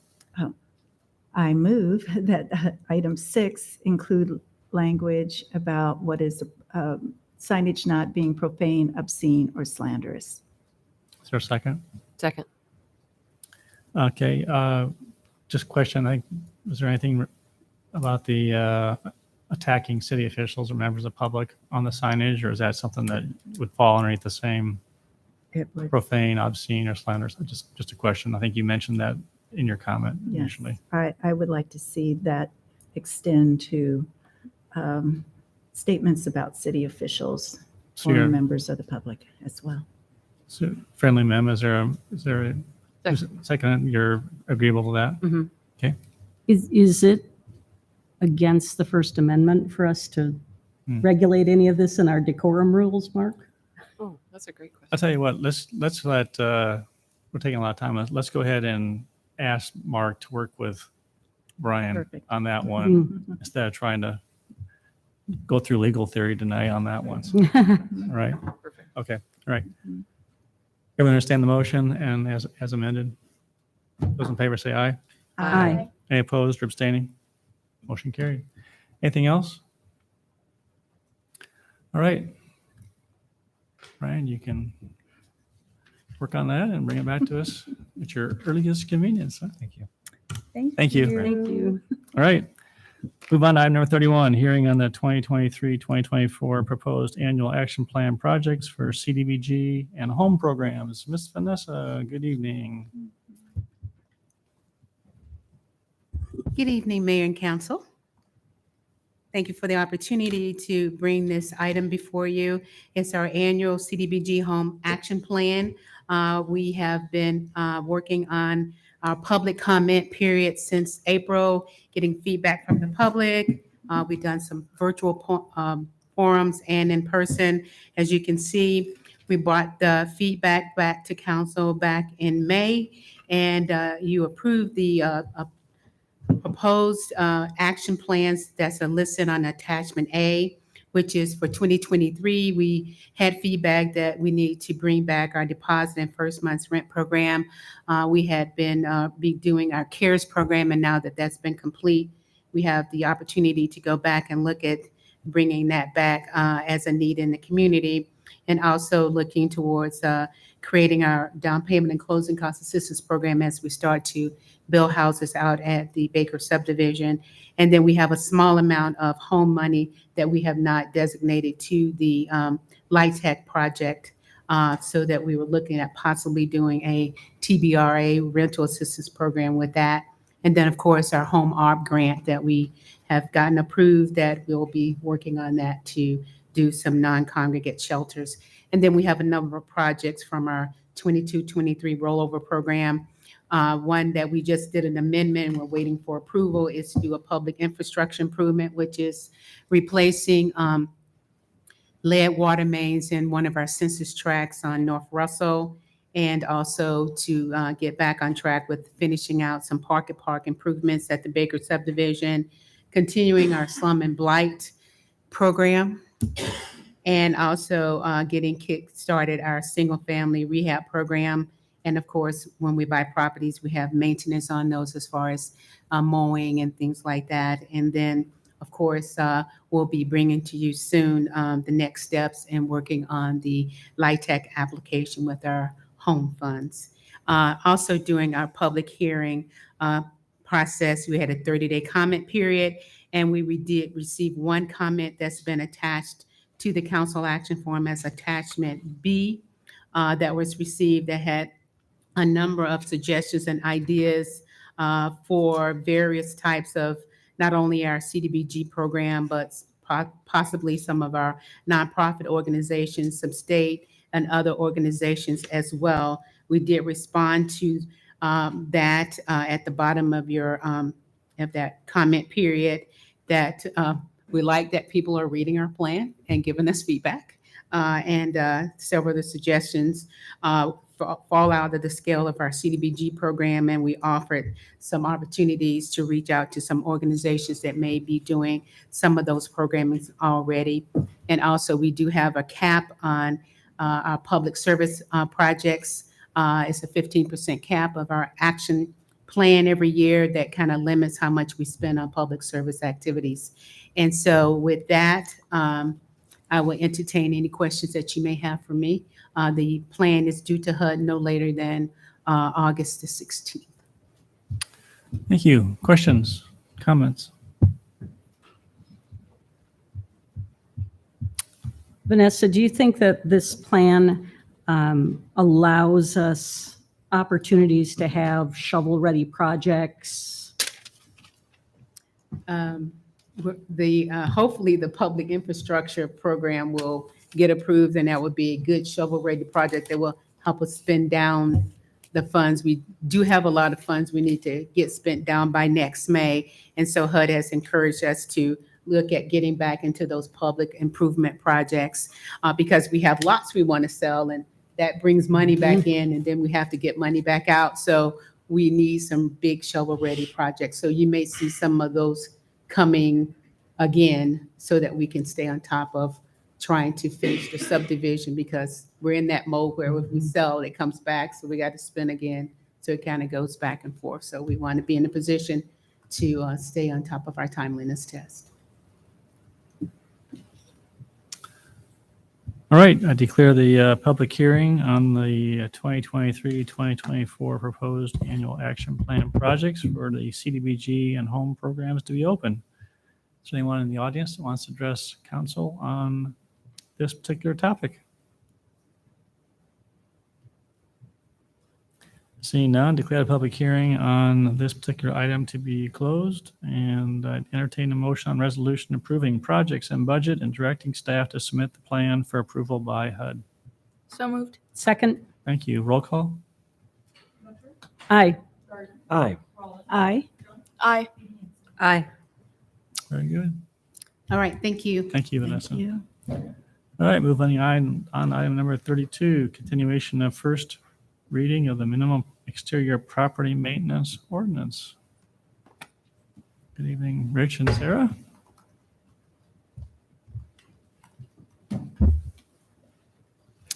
And just for those who are here and interested in this item, the first thing we'll do is we'll have staff give us an update. Council can ask questions. Council may have some additional motions they wish to make. And then at that point in time, we will then continue the public hearing, and those who are here that want to address council can do so.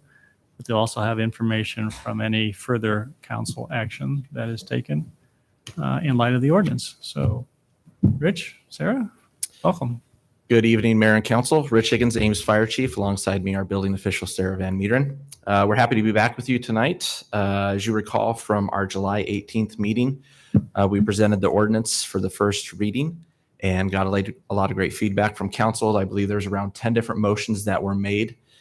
Sarah and her team have been able to go back through and incorporate those motions into the draft ordinance that we have before you tonight. Sarah's going to highlight a few of those.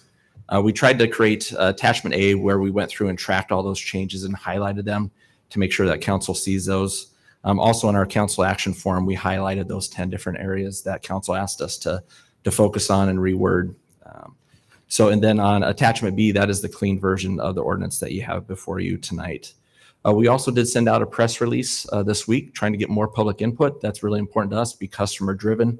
This is all about serving our customers in this community. So we want to make sure that we're hearing from them as well. So I'm going to turn it over to Sarah to highlight just a few of those changes. And then you also asked us to reword 30.1, the scope. And so we have a suggestion there for council and want to get your feedback on that.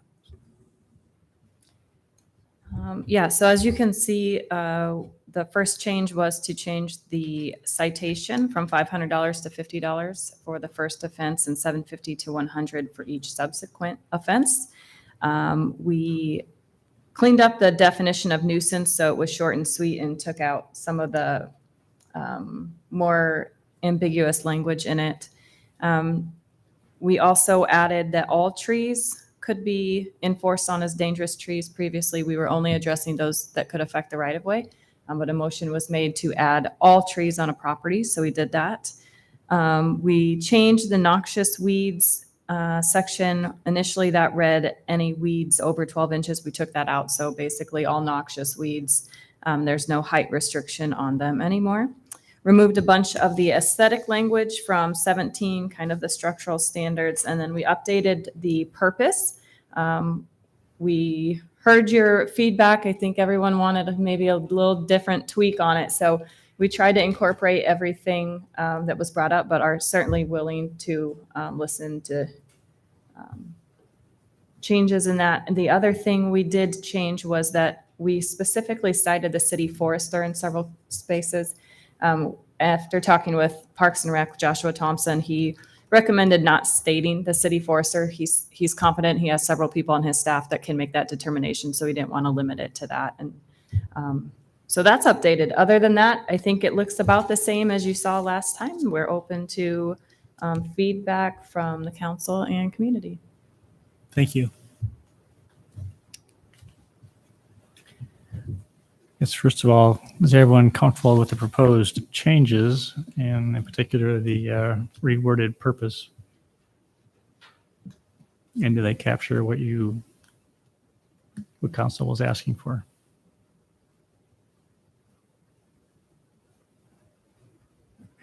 Hearing no comment, I'm going to presume that that is correct.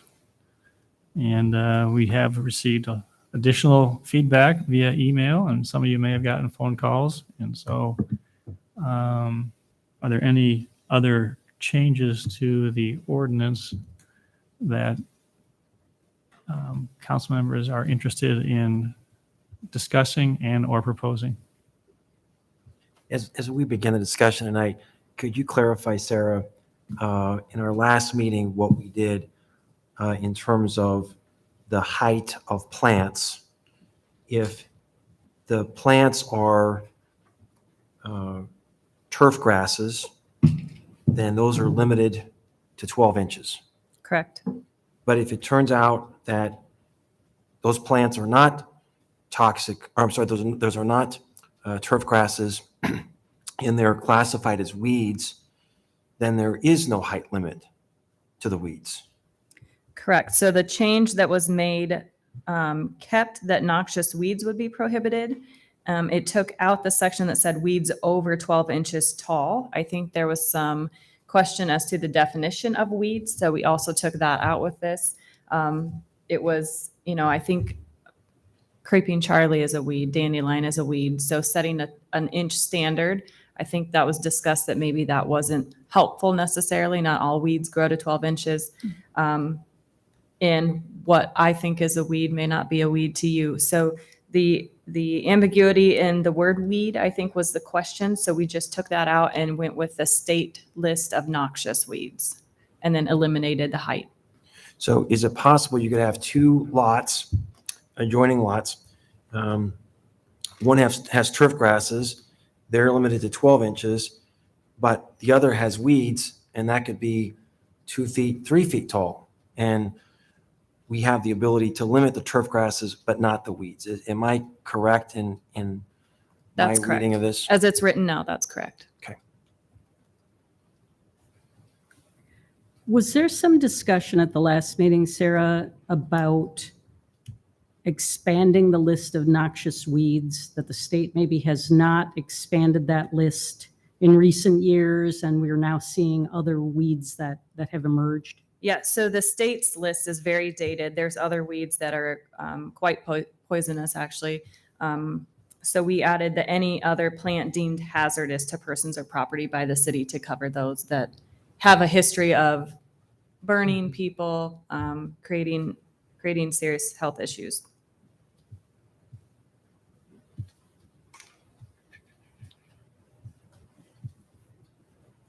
Other questions or comments? Always we go. So- Hearing.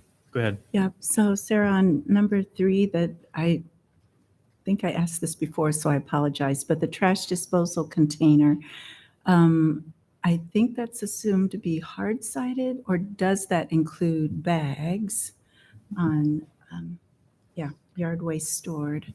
Yeah, so we created a definition of trash disposal container. Okay. I think this was talked about several times because we also talked about adding recycle bins or making it so that recycle bins were part of those. So we said a closed, watertight, hard receptacle, as long as the container sheds rain when they're closed, it would meet the requirement.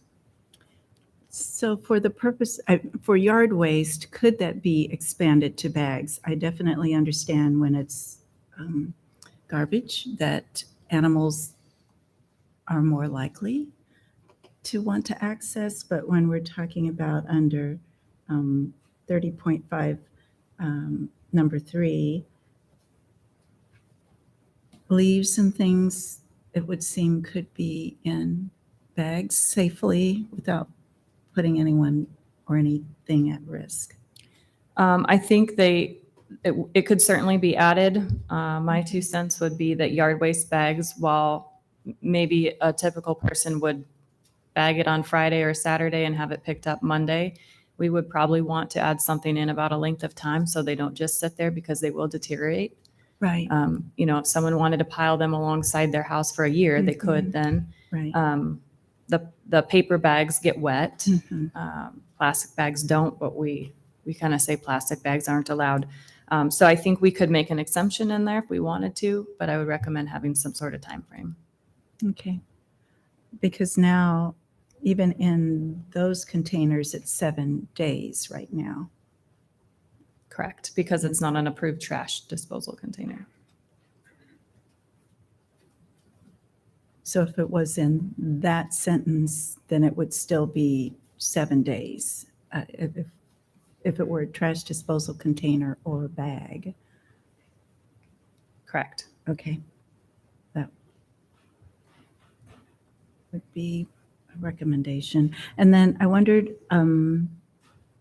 so a question that we got was about tree branches and those, if they've broken them down and they're bundled, could those also be stored for the 7 days until they were taken elsewhere?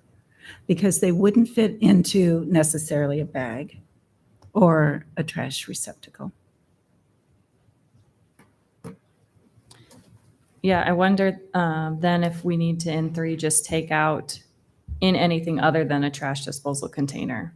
It sounds like you're saying that you would be okay with yard waste being on the property for 7 days, whether it was in a container or not. I think we want it in a container unless it's something that doesn't really fit well in a container like branches. So okay, that's what I'm thinking. Do I need a motion on that? Yeah, I'm just trying to parse through here. I think that, Mark, can you come up here? I have a question for you on you actually have on the agenda to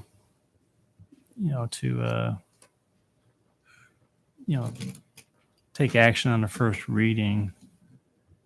And if there are motions to amend this, in order to actually proceed with the reading, the verbiage would have to be explicit in terms of exactly what we just can't, council cannot just accept just describe a concept, it has to be exactly word for word.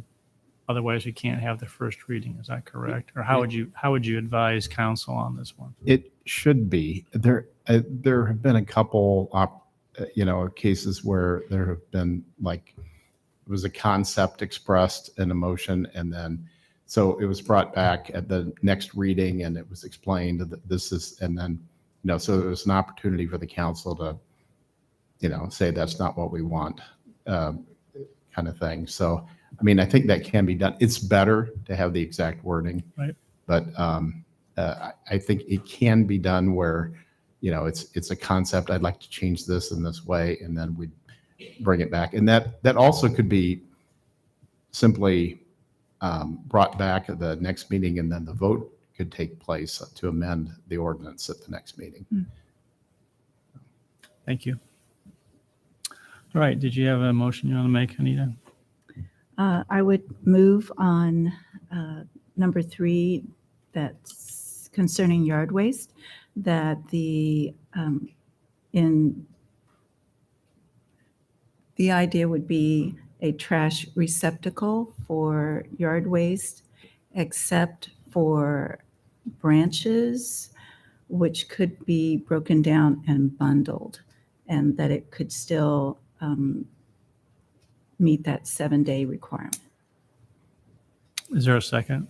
Which code section? 3. Oh, section 30.5, number 3. Okay. Sorry. Is there a second? I'll second. All right. Discussion? Are you also wanting to add the yard waste bags or just the tree bundles? Yes, the yard waste bags and That wasn't in not the- trash That wasn't in the disposal motion, though. Oh, I thought I said that.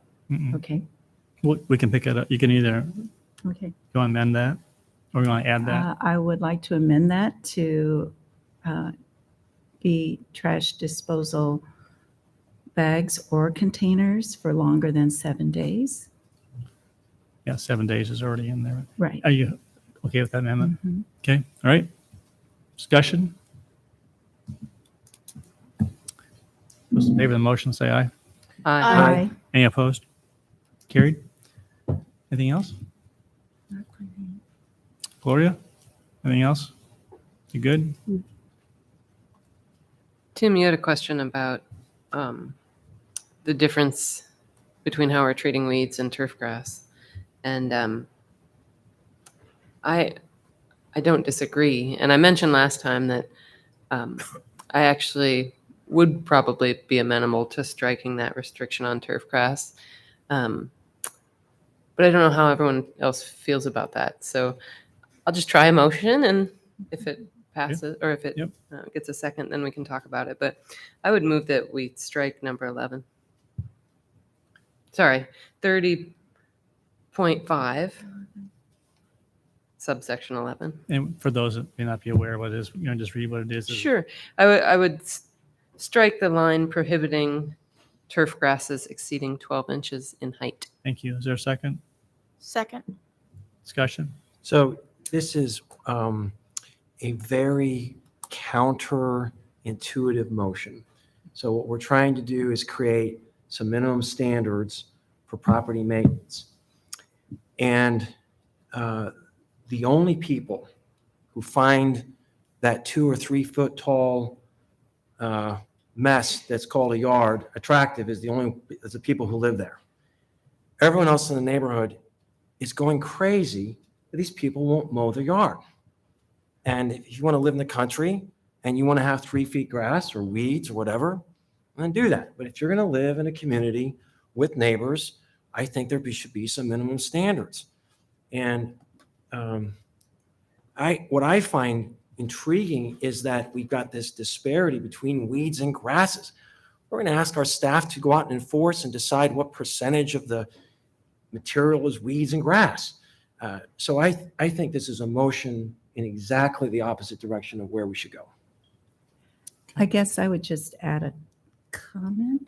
Am I okay to add a comment? Is that it does depend on which part of the city you live in. I know near Munn Woods, that's not an unusual thing for people to have yards that would not meet these standards, but in that community, that's accepted, and people do not see that as something that's inappropriate.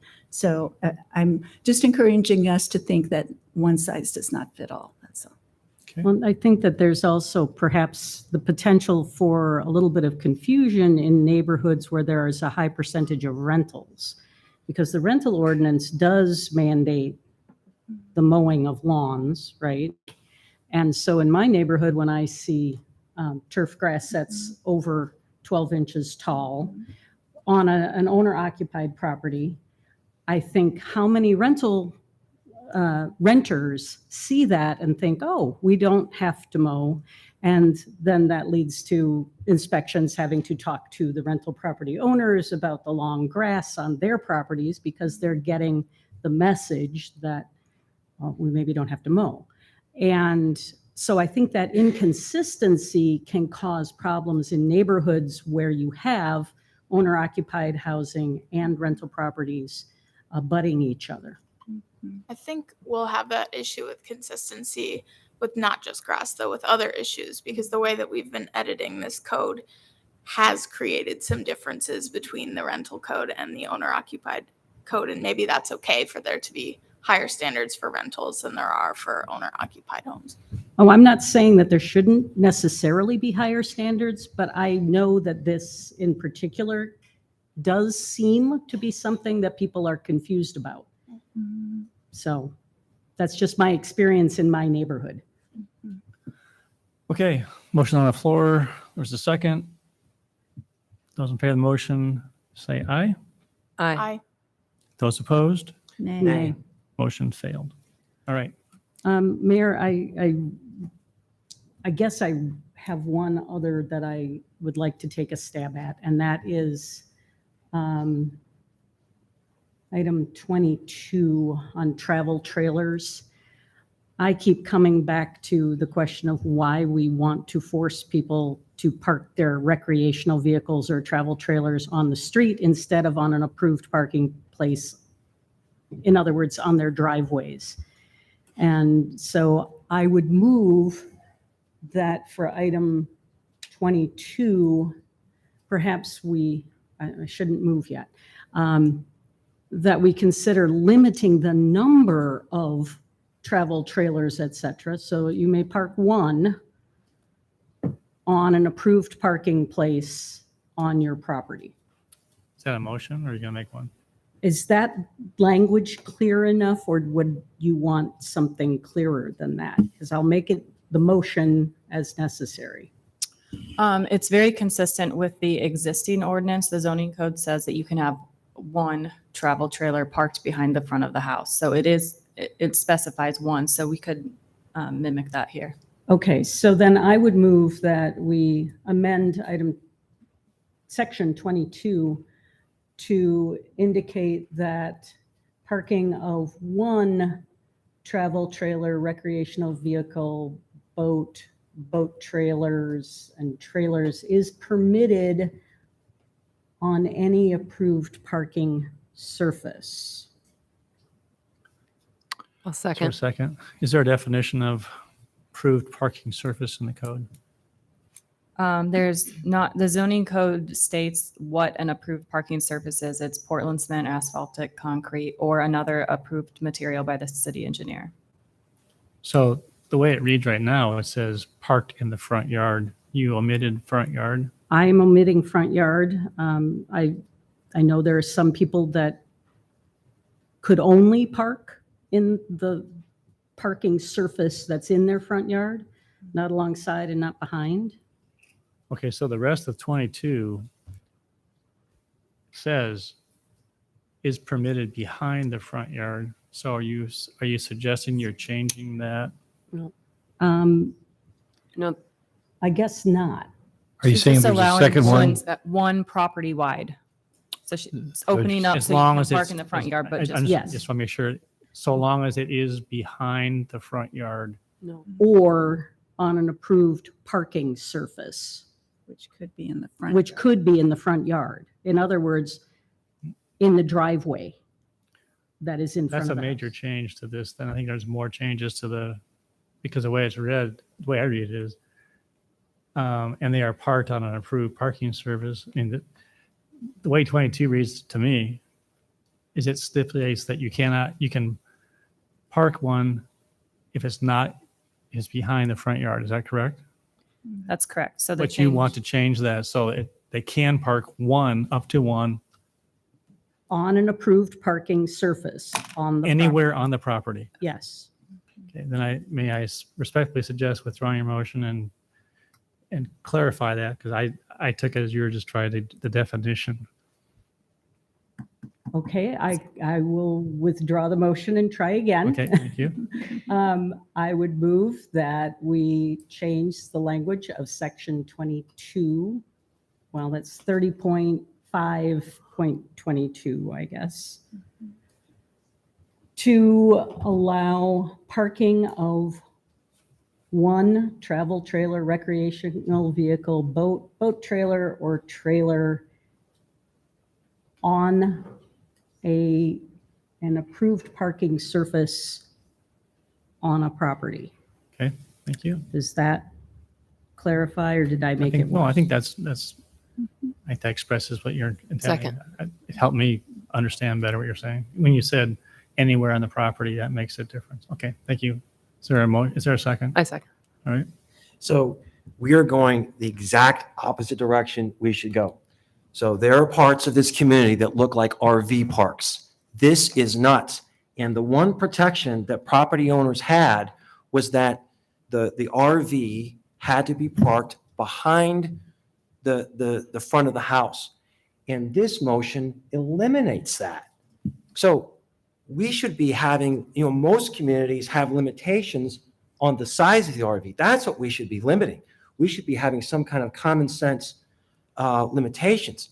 But this motion respectfully blows the door open, and there are no limitations on parking whatever you want in the front of the house. This is the most absurd motion I've heard in a long time, because it's going to further turn neighborhoods into RV parks. You can't make this stuff up. Well, I think that's the intent is actually to keep the RVs on the person's property, because the way we're currently restricting it, we're incentivizing them to actually park that RV on the street. And so if it's on the street. Well, yeah, but not much. I mean, so if it's it moves on if it's on the front yard. Technically, they have to move it if it's on their own property too. No, they don't. Okay. All right. Clearly, that's not the case. Okay. All right. I have a question. Would this motion take out the line about so long as they're not being used for habitation or business purposes? Oh, I'm sorry. No, Okay, I so would that's gonna want that to stay in. Well, I think good question. And that's why I asked Mark. It's basically, it's the intent you were expressing, Mhm. not necessarily the exact verbiage you didn't. Correct. So that's a good, thank you. That's a good clarification. I'm going to offer one more comment on this. If someone wanted to build a structure, a stick structure on their property, they would have to observe building codes as far as setbacks, size, location of that structure. But because this structure has wheels underneath, now all of a sudden it's okay. And I'm telling you, people make significant investments in their home, and they get up the next morning and they find that their neighbor has parked this huge RV next to their property. This is it. Again, the only people who think that RV looks beautiful is the people that own the RV. Everyone else in the neighborhood thinks it's ridiculous. And in this motion expands the opportunity to put those RVs in the front of the property. So now the entire neighborhood gets to enjoy that RV. That seems to be another aesthetic concern, and we were trying to remove aesthetic concerns. You're So- darn right it's an aesthetic concern. So if I this is was trying to remove that from this particular discussion. Well, aesthetics matter. People make investments in their home, and in having a large RV parked on that property degrades their property value. So I'm telling you, people are not going to be happy with this. So let's go ahead and vote on this. If I get voted down, that's fine. But this is one of the most bizarre motions I've ever heard in 10 years. I just want to say at our last meeting, we removed the mention of property value from this ordinance for a reason. And the header on this that we all agreed to at the beginning of this conversation states more about the health, welfare, safety of our housing stock than aesthetics or property value. With all due respect, Rachel, someday, if you decide to buy a house, that is the most important investment for most people. And it does impact people's investment, their decision. Do I make investments? Do I protect? How do I protect the investments of my property? We're not immune from thinking about that. Okay. Those in favor of the motion say aye. Aye. Opposed? Nay. And I just want to go on record as I am opposed to this change, and it may affect when it goes through. I agree with Tim. Mayor, I think at the last meeting, we did hear from staff that if things are not working, we can go back and change them if we discover there is an unintended consequence. Yep. So. And I think that it'd be appropriate when we close this item out, it's just basically maybe have a set timeline for like 12 months or something like that to have it come back and do an evaluation. But anyway, that said, the motion is passed. Is there anything else? All right, we're going to go ahead and continue the public hearing. And as Mayor Pro Tem Betcher shared last time, if you spoke at a previous meeting, since this is one continuous hearing, we do not allow people to speak multiple times at a public hearing. But I do have let's see. We have I have at least 2 cards and maybe others who want to address. So I'd invite Timothy Stewart, if you would like to come up and address council, and then we'll go on to the next person and then open it up to other people who may want to address council. So if you'll just introduce yourself and you may start. Timothy Stewart, and I thank you for this opportunity to ask that items 11 and 13 be removed from the property maintenance code, and which if adopted, this would hold property owners in violation if turf grass is higher than 12 inches, or if their yard has noxious weed or any plant deemed hazardous to persons or property. In other words, other weeds or maybe plants that people don't recognize. Nationwide, more property owners are rejecting the traditional lawn by mowing less and either passively or actively replacing turf grass with other types of plants. This shift away from the traditional lawn is aesthetically displeasing to some, but beneficial to our health. And there's many evidence-based reasons for this. Number 1, gas-powered lawnmowers emit pollutants that contribute to poor air quality and global warming. Weed-free turf grass requires intensive watering, contributing to increasing water shortages. Nutrients in lawn fertilizers contaminate water supplies by leading to toxic algae blooms and dangerously high nitrogen concentrations in aquatic ecosystems. Herbicides required to maintain a weed-free lawn contain glyphosate, 2,4-D, and many other, often unknown and unrestricted manufactured chemicals that kill all forms of life and cause cancer, brain diseases, and a myriad of other health problems in people. And this has been demonstrated. And all plants, even noxious weeds, are allies in our fight against climate change and water pollution. All of them absorb carbon dioxide, release oxygen, and absorb excess nutrients in water and hold soil in place. So what are the problems? What are the hazards of tall grass and weeds? Tall plants interfering with visibility along roads or overhanging sidewalks and obstructing pedestrians need to be trimmed or cut. This violation is already covered by items 8 and 9 in the proposed code. Very few species on the Iowa noxious weed list are a threat to human health. I found only 1 such species on this list, poison hemlock, that is very toxic and should certainly be removed from yards. If we need to add a few more specific plants, we can do that. But just to go blindly using this list probably isn't wise. Other species on that list are primarily there because they can outcompete other plant species. I also ask you, what is the problem with a dandelion? This provides food for our state bird in the spring, there's very little else producing seed. I kind of like the way they look. It has been argued that tall grass and weeds provide habitat for vermin, a term that should apply only to those few animal species that are significant vectors of human disease, notably the brown rat.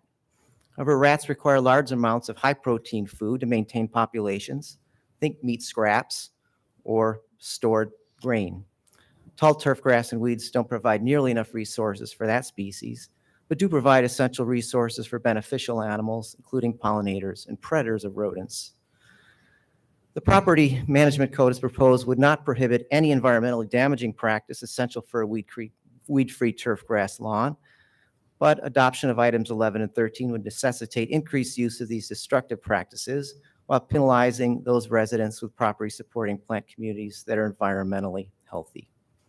And finally, just a few practical reasons for allowing people the freedom to choose how to manage plant life on their property. Distinguishing weed from non-weed or noxious weed from benign weed is subjective and requires plant identification skills. This will create confusion and make enforcement of weed laws difficult. It's also difficult to completely eliminate noxious weeds from yards, even temporarily. The number of violations could be enormous. And finally, we have climate change. With increasing air temperatures and droughts due to climate change, it is only going to become increasingly labor-intensive, expensive, and environmentally destructive to maintain a weed-free turf grass lawn. Thank you for listening. Thank you. Right, I believe it's James Fire.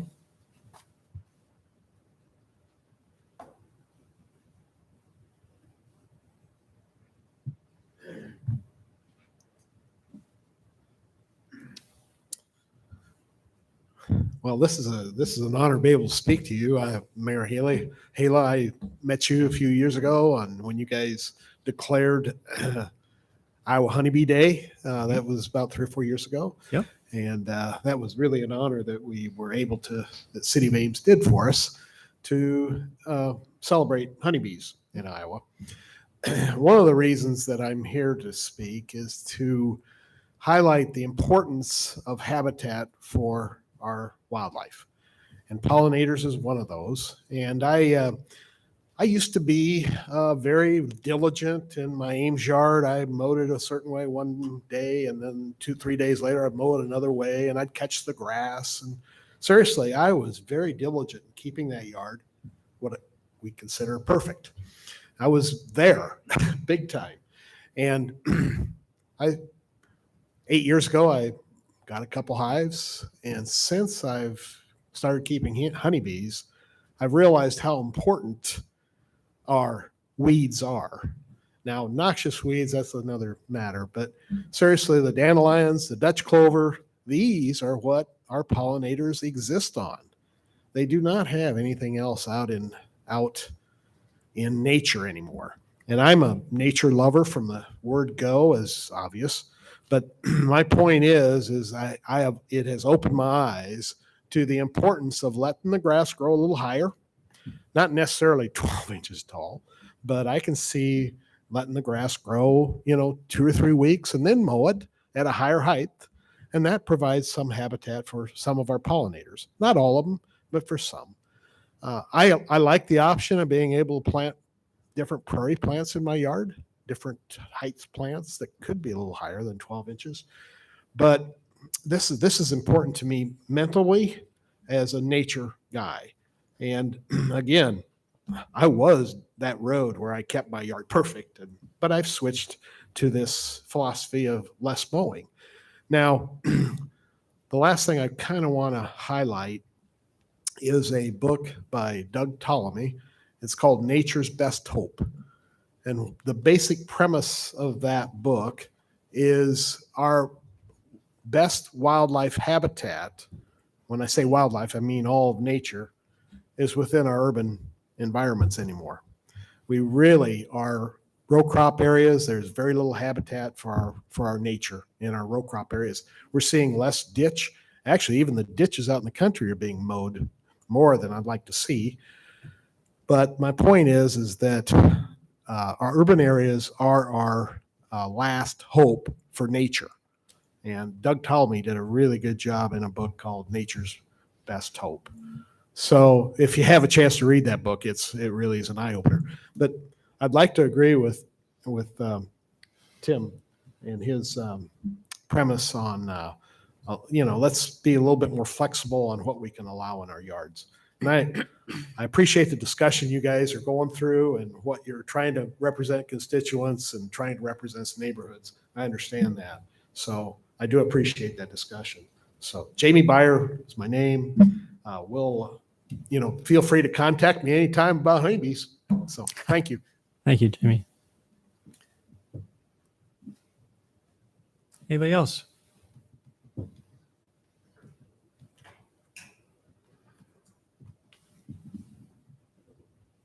My name is Teresa Albertson. I live at 4612 West Bend Drive. I was so proud of you, my city council, and staff. Last time, July 18th, you brought up this topic. This is an important and potentially emotionally explosive topic, but you all came into the evening, that topic, with open minds and open language to consider the community's concerns on the ordinance, and I was so impressed. That was an excellent example of good governance, and it was nicely done. Thank you. I also want to share with you that I, and most of my family, believe that this type of ordinance has been needed in Ames for more than 30 years. My family has been in Ames since 1959, and I've raised my children here. My siblings, who all grew up here, live elsewhere, and I am so tired of hearing them visit and talk about how run down and nasty this community is looking. And I also want to encourage you to consider a granting program to help low-income property owners maintain their property. And finally, I have to admit how disgusted I was to go home after your first discussion of this ordinance to discover I had 3 violations in my front yard alone. But I revved up my chainsaw and I'm making progress.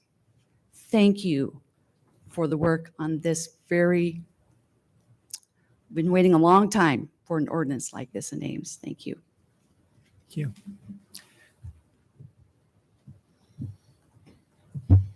Anybody else?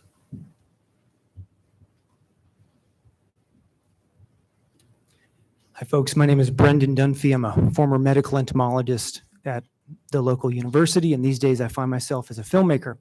First thing I'll say is I approached the dais earlier, and I'm very sorry for that in the context of an We haven't earlier passed that yet, Brandon. conversation that we had. I hope that I didn't actually spawn that conversation. No. But I'm naive to the ways and the etiquette of these situations. But this is my first time here, and I'm very glad to be here to speak to you. A lot of my sentiments will echo that of Jamie Byer and Tim Stewart, who I've come to know pretty well in recent years. I have apparently developed a moniker throughout this town, as I've learned recently, which is the Fox Guy.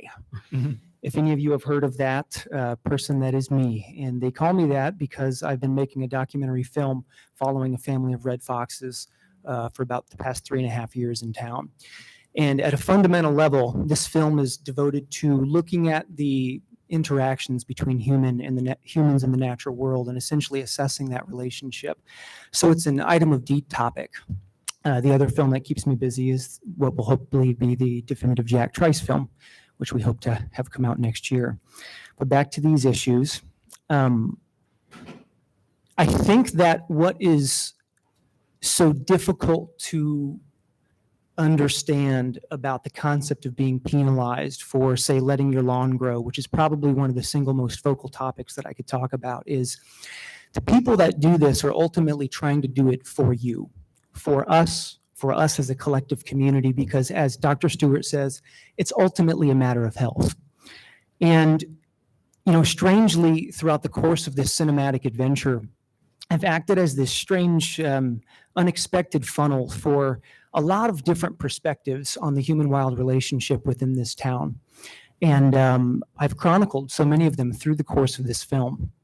And in fact, the way that these regulations end up are probably going to be a part of this film in some capacity or another because they're so relevant to this topic.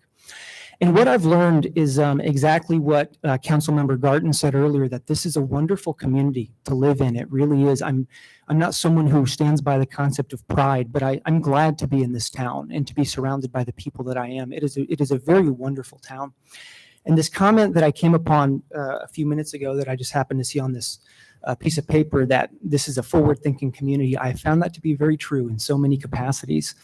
And what I would urge you to do is to think about going the extra inch, not mile, but inch in, I don't know exactly how these, how much of this is already decided and how much is still yet decided, but I would encourage you to go the extra inch, not mile, in allowing grass to grow. There is so much that that process can teach us, as it has taught me and various members of my neighborhood. Contrary to some of the earlier comments about the only people who let grass grow, the only people that find such long grass to be beautiful are the ones who live there, I have found to be false throughout the course of this cinematic sequestration of perspectives. And in fact, it often takes just a mere single conversation with someone to talk about the nuts and bolts of this situation from an ecological perspective, and posing such questions as, why is it that we mow our lawns like this? How much of just historical tradition is embedded in the ways that we do things? And I think it becomes clear that we mow lawns because that's what we've been taught to do, and that's what we see as a way of being an upstanding member of society. And I found through the course of this journey that there are so many people who actually don't want to maintain a conventional lawn in the ways that are proposed by, say, making sure that it's cut. My neighbors have a granddaughter that come by my house, and she specifically likes to lay in my yard, which has tall grass in it, and she likes my yard better than all the others. In my backyard, what I found is an absolute steadfast solution to getting rid of creeping Charlie, the weed that everybody seems to complain about, and nobody really seems to know how to get rid of, except for paying money and using chemicals and ultimately having it not work and then trying to get rid of it again. Well, one of the things that you find whenever you let grass grow, which is essentially to say to let a natural solution take place, is that tall grass starts to shadow out the creeping Charlie and then it all dies. And these are the types of solutions that most of us, as Americans in general, as pretty much all the Western world in general, will never really find out because we're so scared at doing something so simple as letting some plants grow. And my questions are always, why is this so scary? And I think that what's become so obvious is that it is indeed entrenched in tradition and the fears of what others think about you. The most recent on-camera interview that I had was actually with my next door neighbor, who's pretty high and tight. I hope he doesn't mind me saying, we joke about it.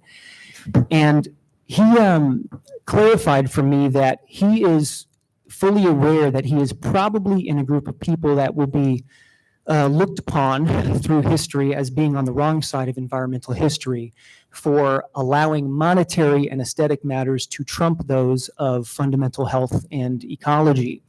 But he finds it so hard to do anything else than what we've been taught because he just has been routinized in that way. Another couple that I recently met at the farmer's market had essentially the same thing to say, which is, I know that this is a really important issue. I don't really care to have my lawn maintained in the way that it is often enforced and regulated, but I do it because if I didn't, I fear that I'm going to be penalized.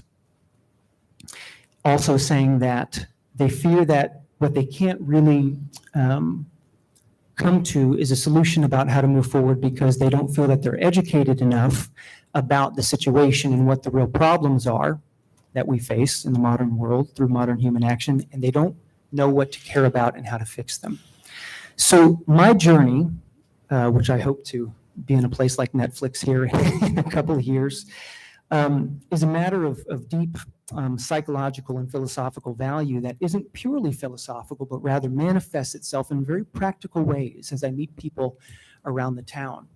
And one thing that these scientists have already stated, and one thing that science has revealed systematically over the last century, is that the linchpin to a healthy world and a healthy ecosystem is biodiversity.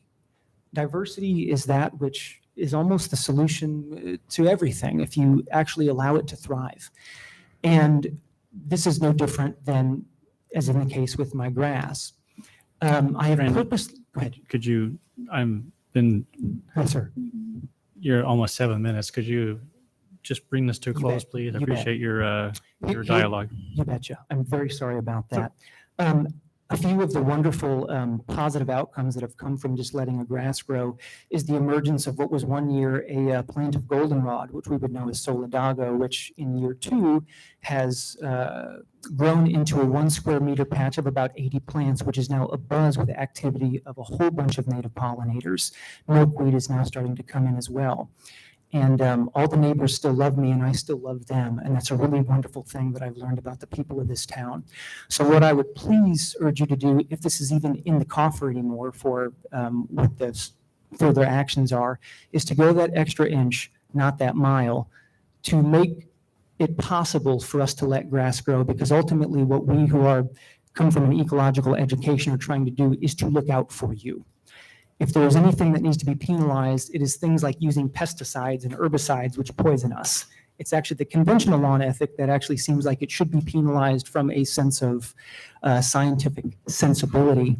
So at the very least, if I don't ask you to let your grass grow, then please don't ask me to mow mine. If you are not to be penalized, please don't penalize me. Thank you very much. Thank you. Is anybody else?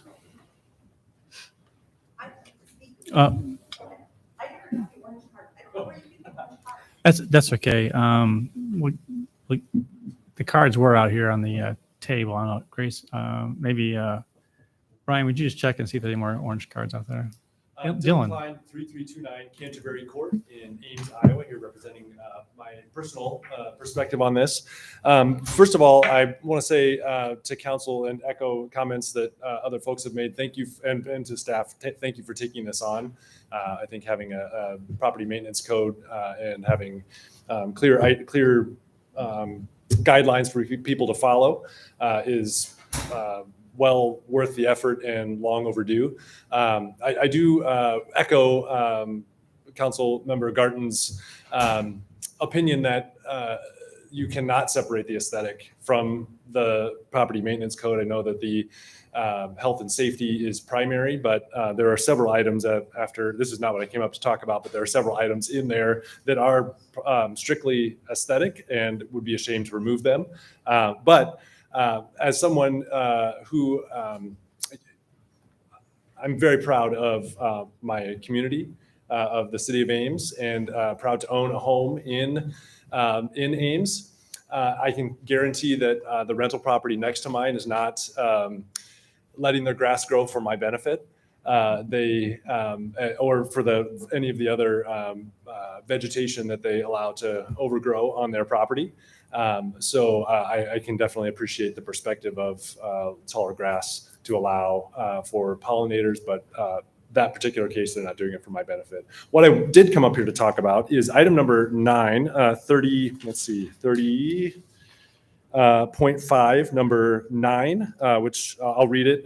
Vegetation located on private property hanging over public streets with less than 16 feet of clearance above public street, or vegetation located on private property that hangs over or onto public sidewalks with less than 10 feet of clearance above the sidewalk. I know there have been other comments questioning the 10-foot mark.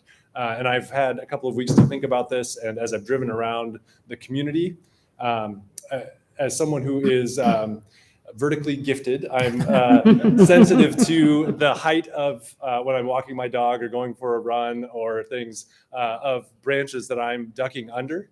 But just even on my way here this evening I stopped by my home to pick something up and was driving down Highland and trying to picture what a 10-foot clearance over the sidewalk on the east side, which would be the campus side of the sidewalk, would look like or would do to the decorative trees. And then as I'm sitting here through the council meeting this evening, looking out the window,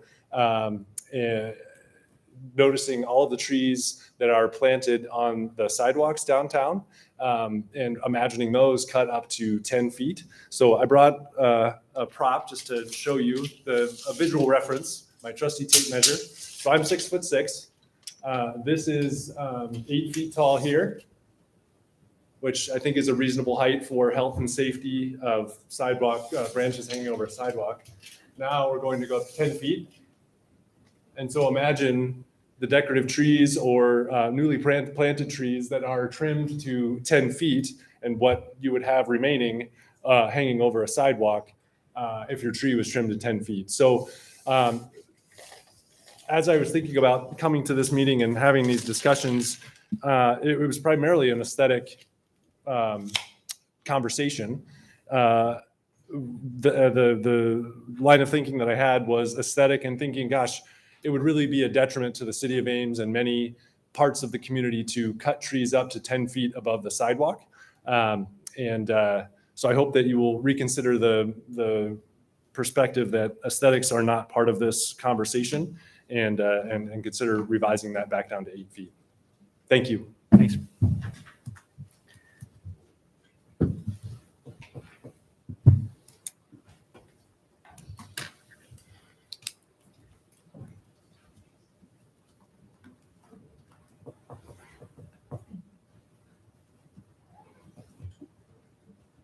Hi, I'm Joan Anderson. I live at 305 South Franklin. And I really appreciate all the thought and discussion that's gone into this. And I'm really honored that I get the opportunity to speak with you. I do want to add a couple of thoughts about the lawn maintenance. I definitely also see it as very much as just an aesthetic thing. It is not unhealthy to let your lawn grow and go to seed. There are actually lawn care companies that say that's a sign of a good, healthy grass. And as far as it being a historical tradition, it's really been co-opted by the lawn care companies. Back in the 50s, if you bought grass seed, it would include things like clover seed and other things that would support the pollinators. And the ground care industry has just wiped all of that out of there so they can do more business. And it has definitely not done us any favors. I also was very interested when you all had been talking last week, you had put a lot of effort in emphasis that this was meant to as a way to educate rather than being punitive. And it concerns me that I don't really see how that's reflected. I know there was some language suggested, and as I recall, it was said that it was more protocol rather than appropriate for code. And I would like to think there is some way, though, that that can be reflected in the codes, that your intentions are not lost, because I think your intentions are really wonderful. And I hope that we can help people to stay in their homes rather than end up unhoming people, because that doesn't help anybody. The only other thing I wanted to say, and I know it's in my notes here, as far as being an issue for supporting affordable housing, I think that's an issue that's important, but this seems like such a small little thing that could actually put people out of their homes rather than just supporting having that. And I think the people are more important than the houses. And I would like that to be really emphasized in here. And I also have not been able to find anywhere how the city defines vermin. It comes up in there more than once, and it seems like a very open-ended term, and I don't know what it means. And that's what I have. Thanks for letting me speak. Thank you. Is anybody else?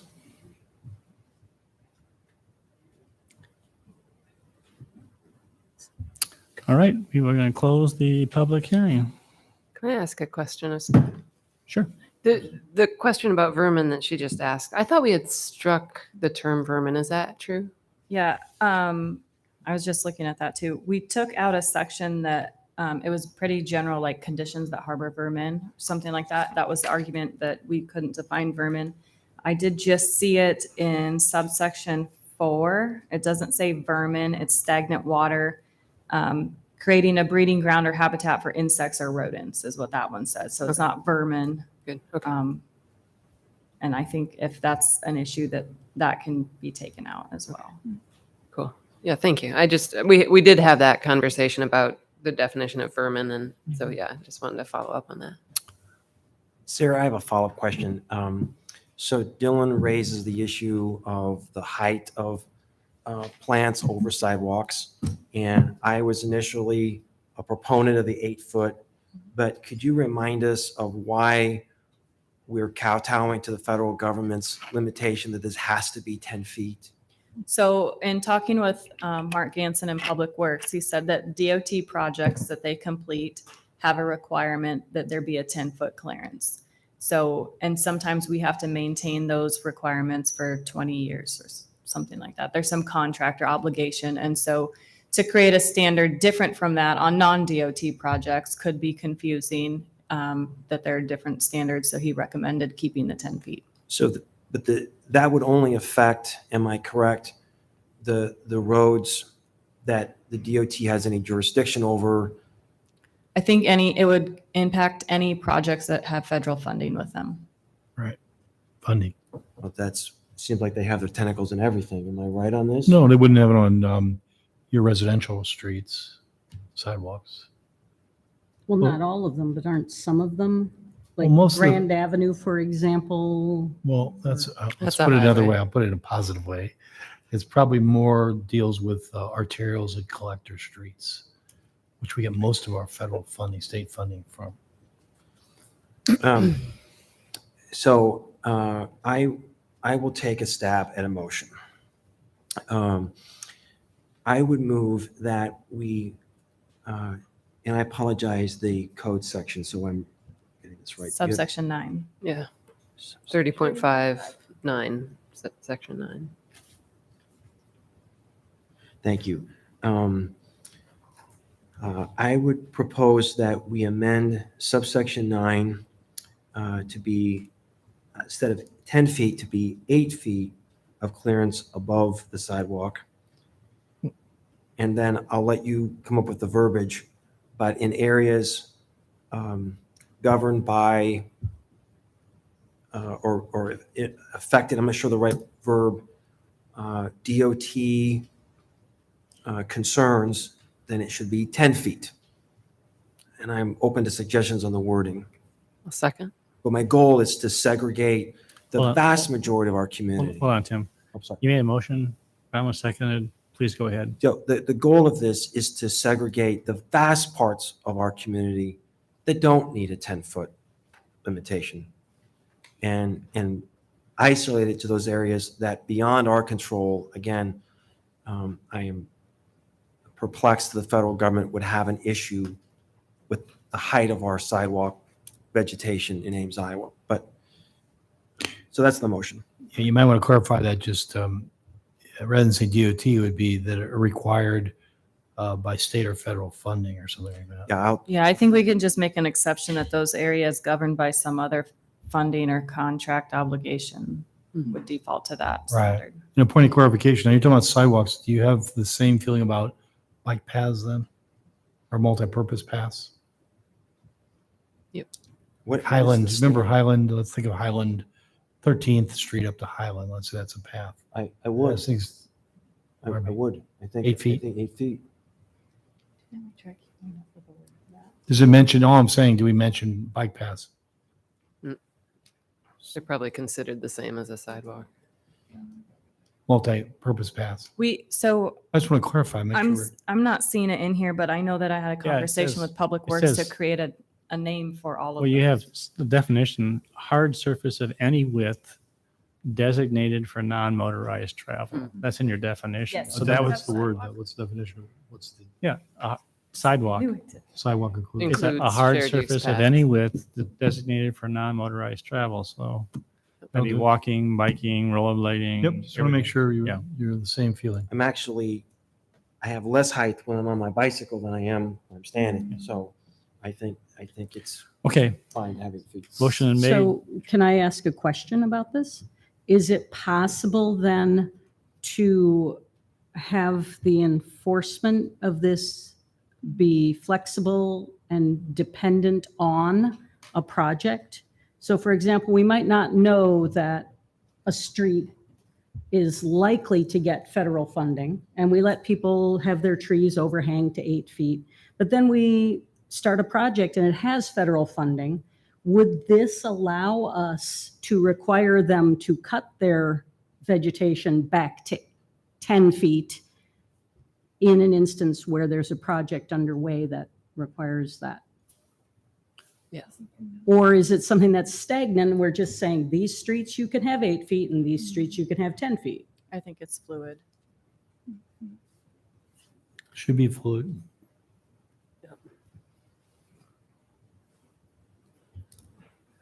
And it does look like, I'm sorry, I'm too soon.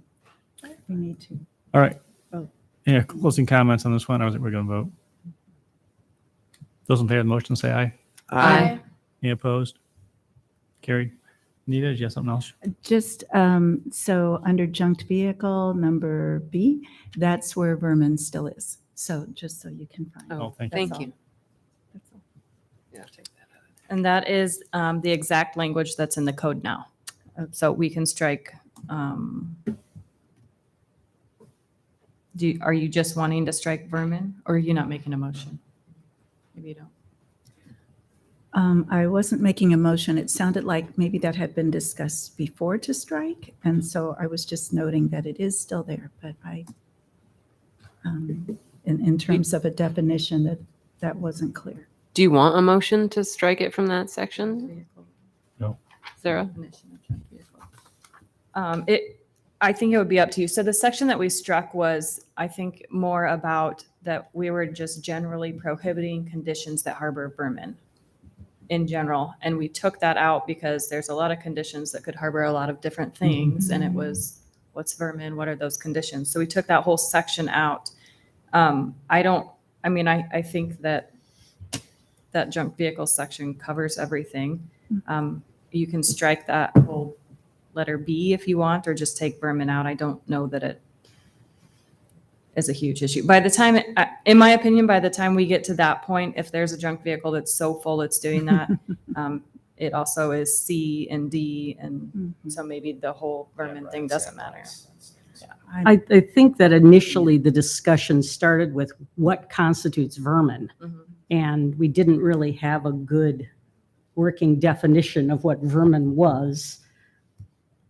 All right, let's either get a motion or move on. Nature. Let's get a motion or move on. I'd say. All right, no, I hear no motion. Is anything else? Could we just have staff maybe talk a little bit about items 11 and 13 that were brought up? It does specifically prohibit turf grasses exceeding 12 inches, but that doesn't say native vegetation can't go above 12 inches. We did that on purpose. Yeah. Yeah. So maybe just say that for the public's Yes, so benefit. specifically turf grasses, native vegetation, decorative grasses, prairie areas, none of that would be included under that. 13, noxious weeds. Noxious weeds are prohibited at the state level, and actually the county weed commissioner gives us the authority to enforce those, so we are obligated to enforce them. We can't remove the noxious weeds. Okay. Mark, I'll make sure that you are, and first of all, I'm going to ask Grace if you could review what you have for what changes are in the code, and Mark and Sarah, make sure we're on the same page as a review before we go ahead and take action on the first reading. So you want to go ahead and just recount what, lots of them flying your way, so appreciate your efforts. So the first one I have was moved that item number 3 concerning yard waste. The item that has to be a receptacle for yard waste except for branches which can be broken down and bundled, with a friendly amendment to add trash bags or containers for 7 days. Thank you. All right. Second item. And then we had moved that 30.5, item 11 was struck from the ordinance. Not failed, I'm sorry. Thank you. And then we moved to change language of section 22 to allow parking of one travel trailer, and then the rest of the defined vehicles that are currently there on an approved parking surface on a property. Okay. And then, It's all right. And then move that 30.5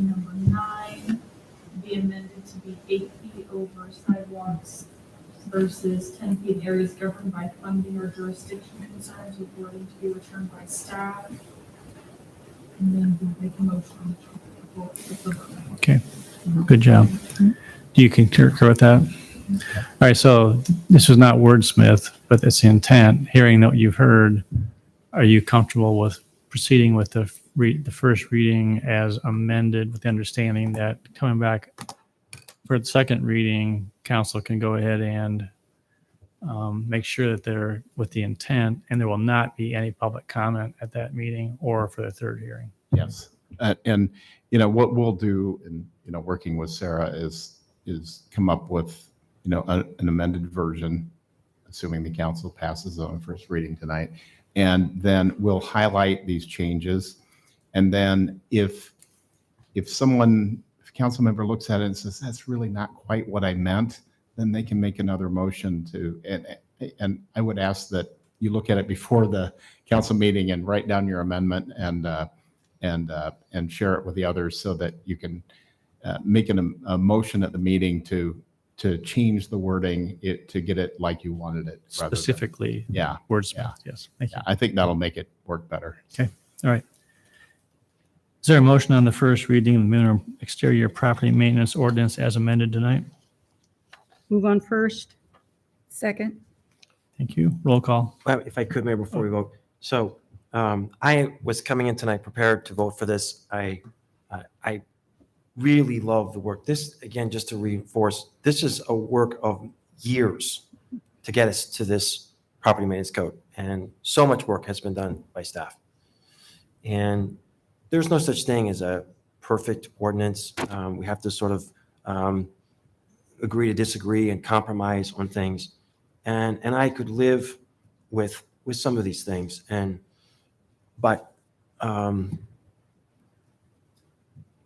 don't think the community is prepared for this.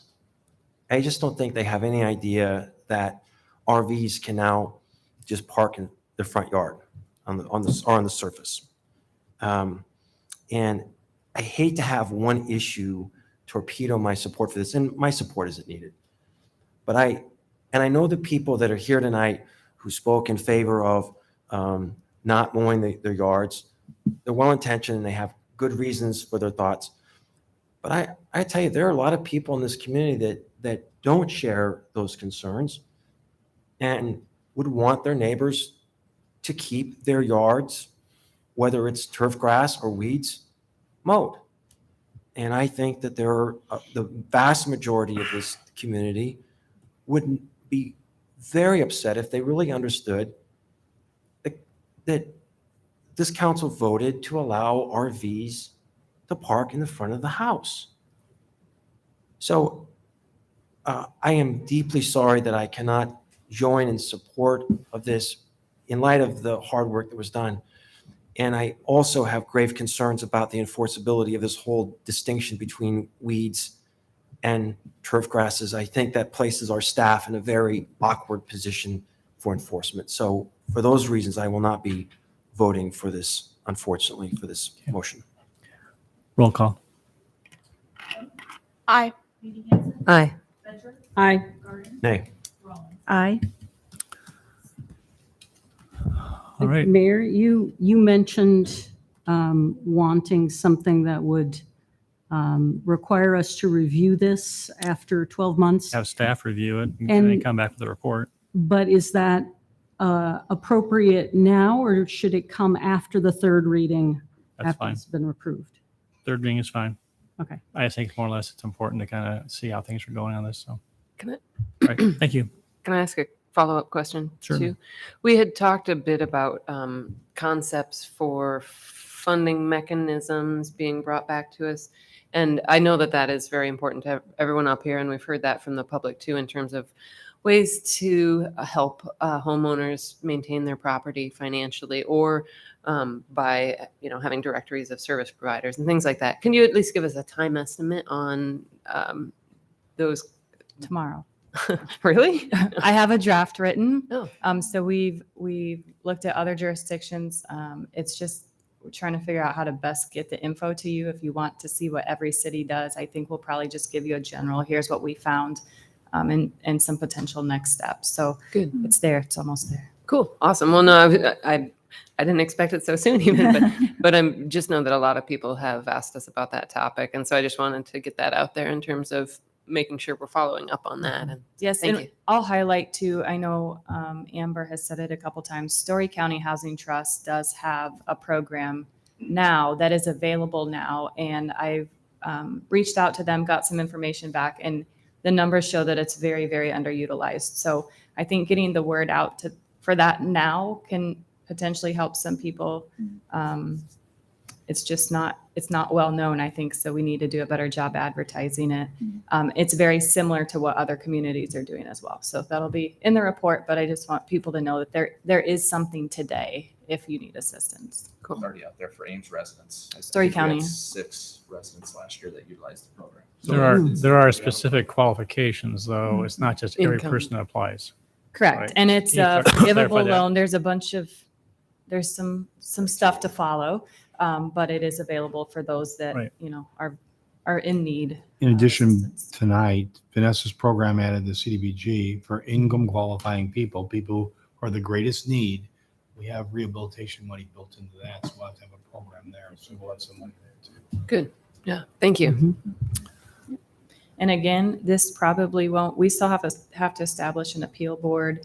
There's a lot of work to do, so this probably won't be in effect until, I think we'll have to set a date somewhere, probably January 1st. So people are nervous that this is going to happen tomorrow. All of a sudden, they're going to have to move stuff or do something different. That's not probably going to happen. All right, thank you. All right, moving on, item number 33, second passage of, entertain a motion on second passage of zoning text amendment to allow for sports practice facility as a use within the general industrial zoning district of section 29.901 of the Ames Municipal Code. Move on second. Second. Thank you.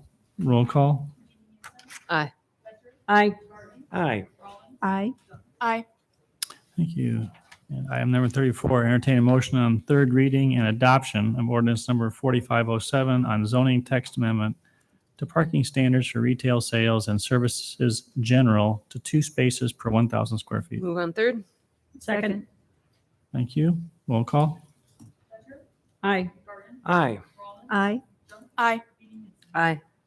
Thank you. Item number 35, entertain motion on third reading and adoption of ordinance number 4508, amending Ames Municipal Code, section 11.4 regarding urination and defecation.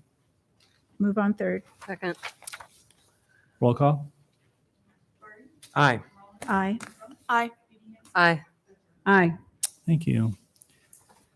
Moving on, disposition of communications to council. First is number 1, we had a number of emails from Ames residents regarding public comments and proposed minimum exterior property maintenance ordinance, and I commend council for taking those into consideration and reading them. Number 2, a letter from Nick Fiera, United Development Group LLC, regarding Dollar Tree request for a zoning text amendment relative to the exterior appearance. Is there interest in the memo or moving or placing on a future agenda?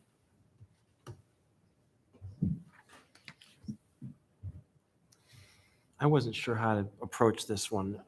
Steve, do you have any guidance for us? Well, it's a policy issue. There are some certain requirements in that zoning area that city council, previous council established, and they want to, I imagine, get an exemption because their corporate design doesn't allow them to meet that, I guess. I mean, we have, and you can correct me if I'm wrong, but it seems like our expectations for national organizations is that they have to comply with the standards that we have. And my concern is if we start down this road, I don't know how we come up with a rational policy. So, Would a memo be able to tell us any more specifics on this issue? Would staff know anything more about what part of the text amendment they would want?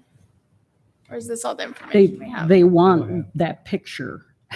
That's what they want, and it doesn't match our standards. I would move that we not put this on an agenda or get a memo. Second. and Is there a second? I'm sorry. A second. All right, second. and I'm going to support this motion. But but I think it's important that we communicate our appreciation. This company's going to make a significant investment in our community. And so I think if I could offer that we would convey our appreciation for their willingness to open a store in Ames, but for the sake of consistency, I don't know how we can do this. So that could be a friendly amendment, and the question would be, is in that communication would be that we are interested in them coming, and is there a way for them to try and work around and work with staff to come with something that meets with the code? Because you'd be quick to say, no, we're not going to change it, go away. Or is it you want them to come, and it's just more or less, no, but we're not going to change our standards, essentially. It's a corporate decision, obviously, their decision. Just trying to tease out from your communication, is it more or less also communicating, yes, we'd love to have you come, or is that what you're implying? Or Well, I don't know if you need a second motion for that, but there's different ways of communicating. Right. And just a cold response to a company that wants to invest sizable amounts of dollars into our community and employ our residents, I think that there's a thoughtful way of approaching that. well, it could be an anchor out there too, as well, a new anchor. I think Correct. it's a second motion, because mine is just, I'm not interested in a staff memo or putting it on the Right. agenda. Very good. Those in favor of the motion say aye. Aye. Opposed? Carried. I would offer a follow motion that we would ask the mayor in his letter to communicate that we welcome their investment in the development of this business, and we look forward to attempting to work with them, with our staff. Okay. Second. All right. Those in favor say aye. Aye. Opposed? Carried. Thank you. Item 3, we got a memo from Damien on the intersection control, Woodland Drive and Westwood Street. So at the end of that memo, there's a statement about doing a follow-up traffic study, but I'm not sure whether does that require us to put this on the agenda so we can discuss that or direct staff to do that in the future? You can direct staff to do it. I don't know the letter in front of me. What does the last sentence say? It's right here. No, I'm sorry. I'm sorry. That's the wrong one. I'm off a page. It's in the next steps. It says to address Mr. Platt's concern regarding speeding around the neighborhood park after traffic has acclimated to the new traffic control conditions. Speed data can be collected following the regular process for evaluating excessive speeding. That sounds to me like it can be collected, but we're waiting to be directed to collect it. And I guess my question is, do we need to put this on the agenda No. to give that staff direction, or can we simply direct them to follow that course of You action? do a motion now to do that, just a motion. I would move that we direct staff to follow that course of action outlined under next steps. There's a second. Second. Now, I'm lost. What, so specifically, Yes. What he's saying is in lieu of putting the stop signs back, there may be traffic calming. First, they got to study what the speeds are, and then what will be appropriate, if any, traffic calming alternatives. Will be in lieu of the traffic signs going back in.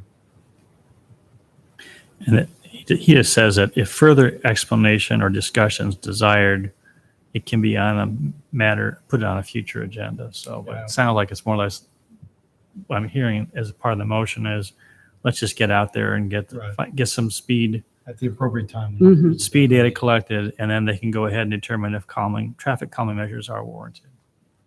okay, thank you. All right. Those in favor of the motion say aye. Aye. Aye. Any opposed?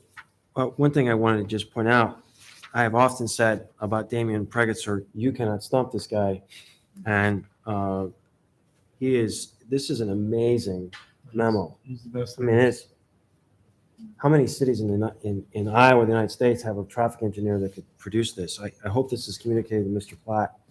But please extend our appreciation for the thoroughness of a staff report that allows us as a council to make informed decisions. Okay, number 4 is a memo from Kelly indicating that that the applicant for the Aerosmith subdivision waiver has withdrawn that, so no action necessary. And then we have We're just going to record because you asked for a memo and we don't have to present the memo anymore. and number 5 memo from Kelly on 102 and 112 North Highland rezoning request. He attempted to explain the issue for you. Remember paving? The next step is either you've got enough information to let the issue die now, or you put on the future agenda for action. I would move to put this item on a future agenda. Second. Okay. And I'm going to support this. I don't know how I'm going to vote in that. But I think this is one of the more interesting and more complicated ones, and I would like to hear from the applicant as well. So I still want the applicant to assume that just because we put this on the agenda, that we have certain meetings. It's just to hear more. Yeah, I think it deserves further discussion. Those in favor of the motion say aye. Aye. Any opposed? Motion carried. All right.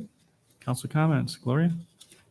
I want to thank staff for all the hard work that has gone into the property maintenance code and also into the decorum code of conduct. And also to express appreciation for all of the input that we received from residents, both at this meeting and at the previous meeting. I am optimistic that the code will work well, but I'm also very happy to see staff evaluate what is working and what isn't working after it's been in place for a while. I hope that we'll have positive outcomes. That's all I've got. No, we're going to make that at the end of the third. Third reading. That's what you did say. You know I heard this. It's okay. I've got a note about doing Sorry. it after the third reading. Tim? We just completed this rummage rampage, an amazing record-setting effort, and so appreciate all the people who were involved in the planning and execution, and a very successful event. And frankly, I think it's a role model for other communities. So I love the fact that what we do in Ames can serve as a model for other communities. I think further. I think this year we had 43 nonprofits participate, and we had over $50,000 brought in, but I don't know if we've seen the official total yet. So. Now that we have on the final numbers, do we, Susan? Anything else? Anything else, Tim? No, thanks. Echo what has already been said, but then also wanted to mention that National Night Out, Hope in Christ, was a great event as well. The police department thought that that was the highest numbers that they had seen, and definitely the backpacks went quickly, and there were none. In previous years, sometimes there was some to take to the middle school. There was nothing left. So yeah, another successful event. Thank you. I've mentioned before about adding some of this process protocol for how we enforce things into the ordinance. I don't think that's a good idea, but I think after we conclude with all 3 readings of the ordinance, we should update the city website to kind of include a process for how the new ordinance will go into effect. So I'll wait until after we're through the readings for that, but wanted to give you all a heads up. Nothing for me tonight, thanks. Hello, I just wanted to take a quick second to introduce myself. I'm Jennifer Holiday. We recently had a transition in student government leadership, and so for the remainder of this term, I will be serving as our president. I'm extremely excited to have the opportunity to work with you all, and I know Tabby wasn't able to be here tonight, but she's very excited to be here every week with you all and work with the council, and I'm looking forward to doing some amazing things with Ames this year, because every year you never cease to impress me. So thank you. Welcome. Congratulations. Thank you. Yeah. Hey, you had a little bit of surprise when you came back. Huh? Yep, just a little bit. Congratulations, and we're looking forward to working with you and the student government. So Thank you. I appreciate it. Well, this is Cleo's last official meeting until spring, so we wish you well. And as we said before, we appreciate your reporting. And if you want to see her in action, go see Iowa State play football, right? All right. Pardon me? No, no. Correction. Thank The band, you. is it the It's band? been a 3-hour-long meeting. So anyway, what do you play? Marching band? Ah. All right.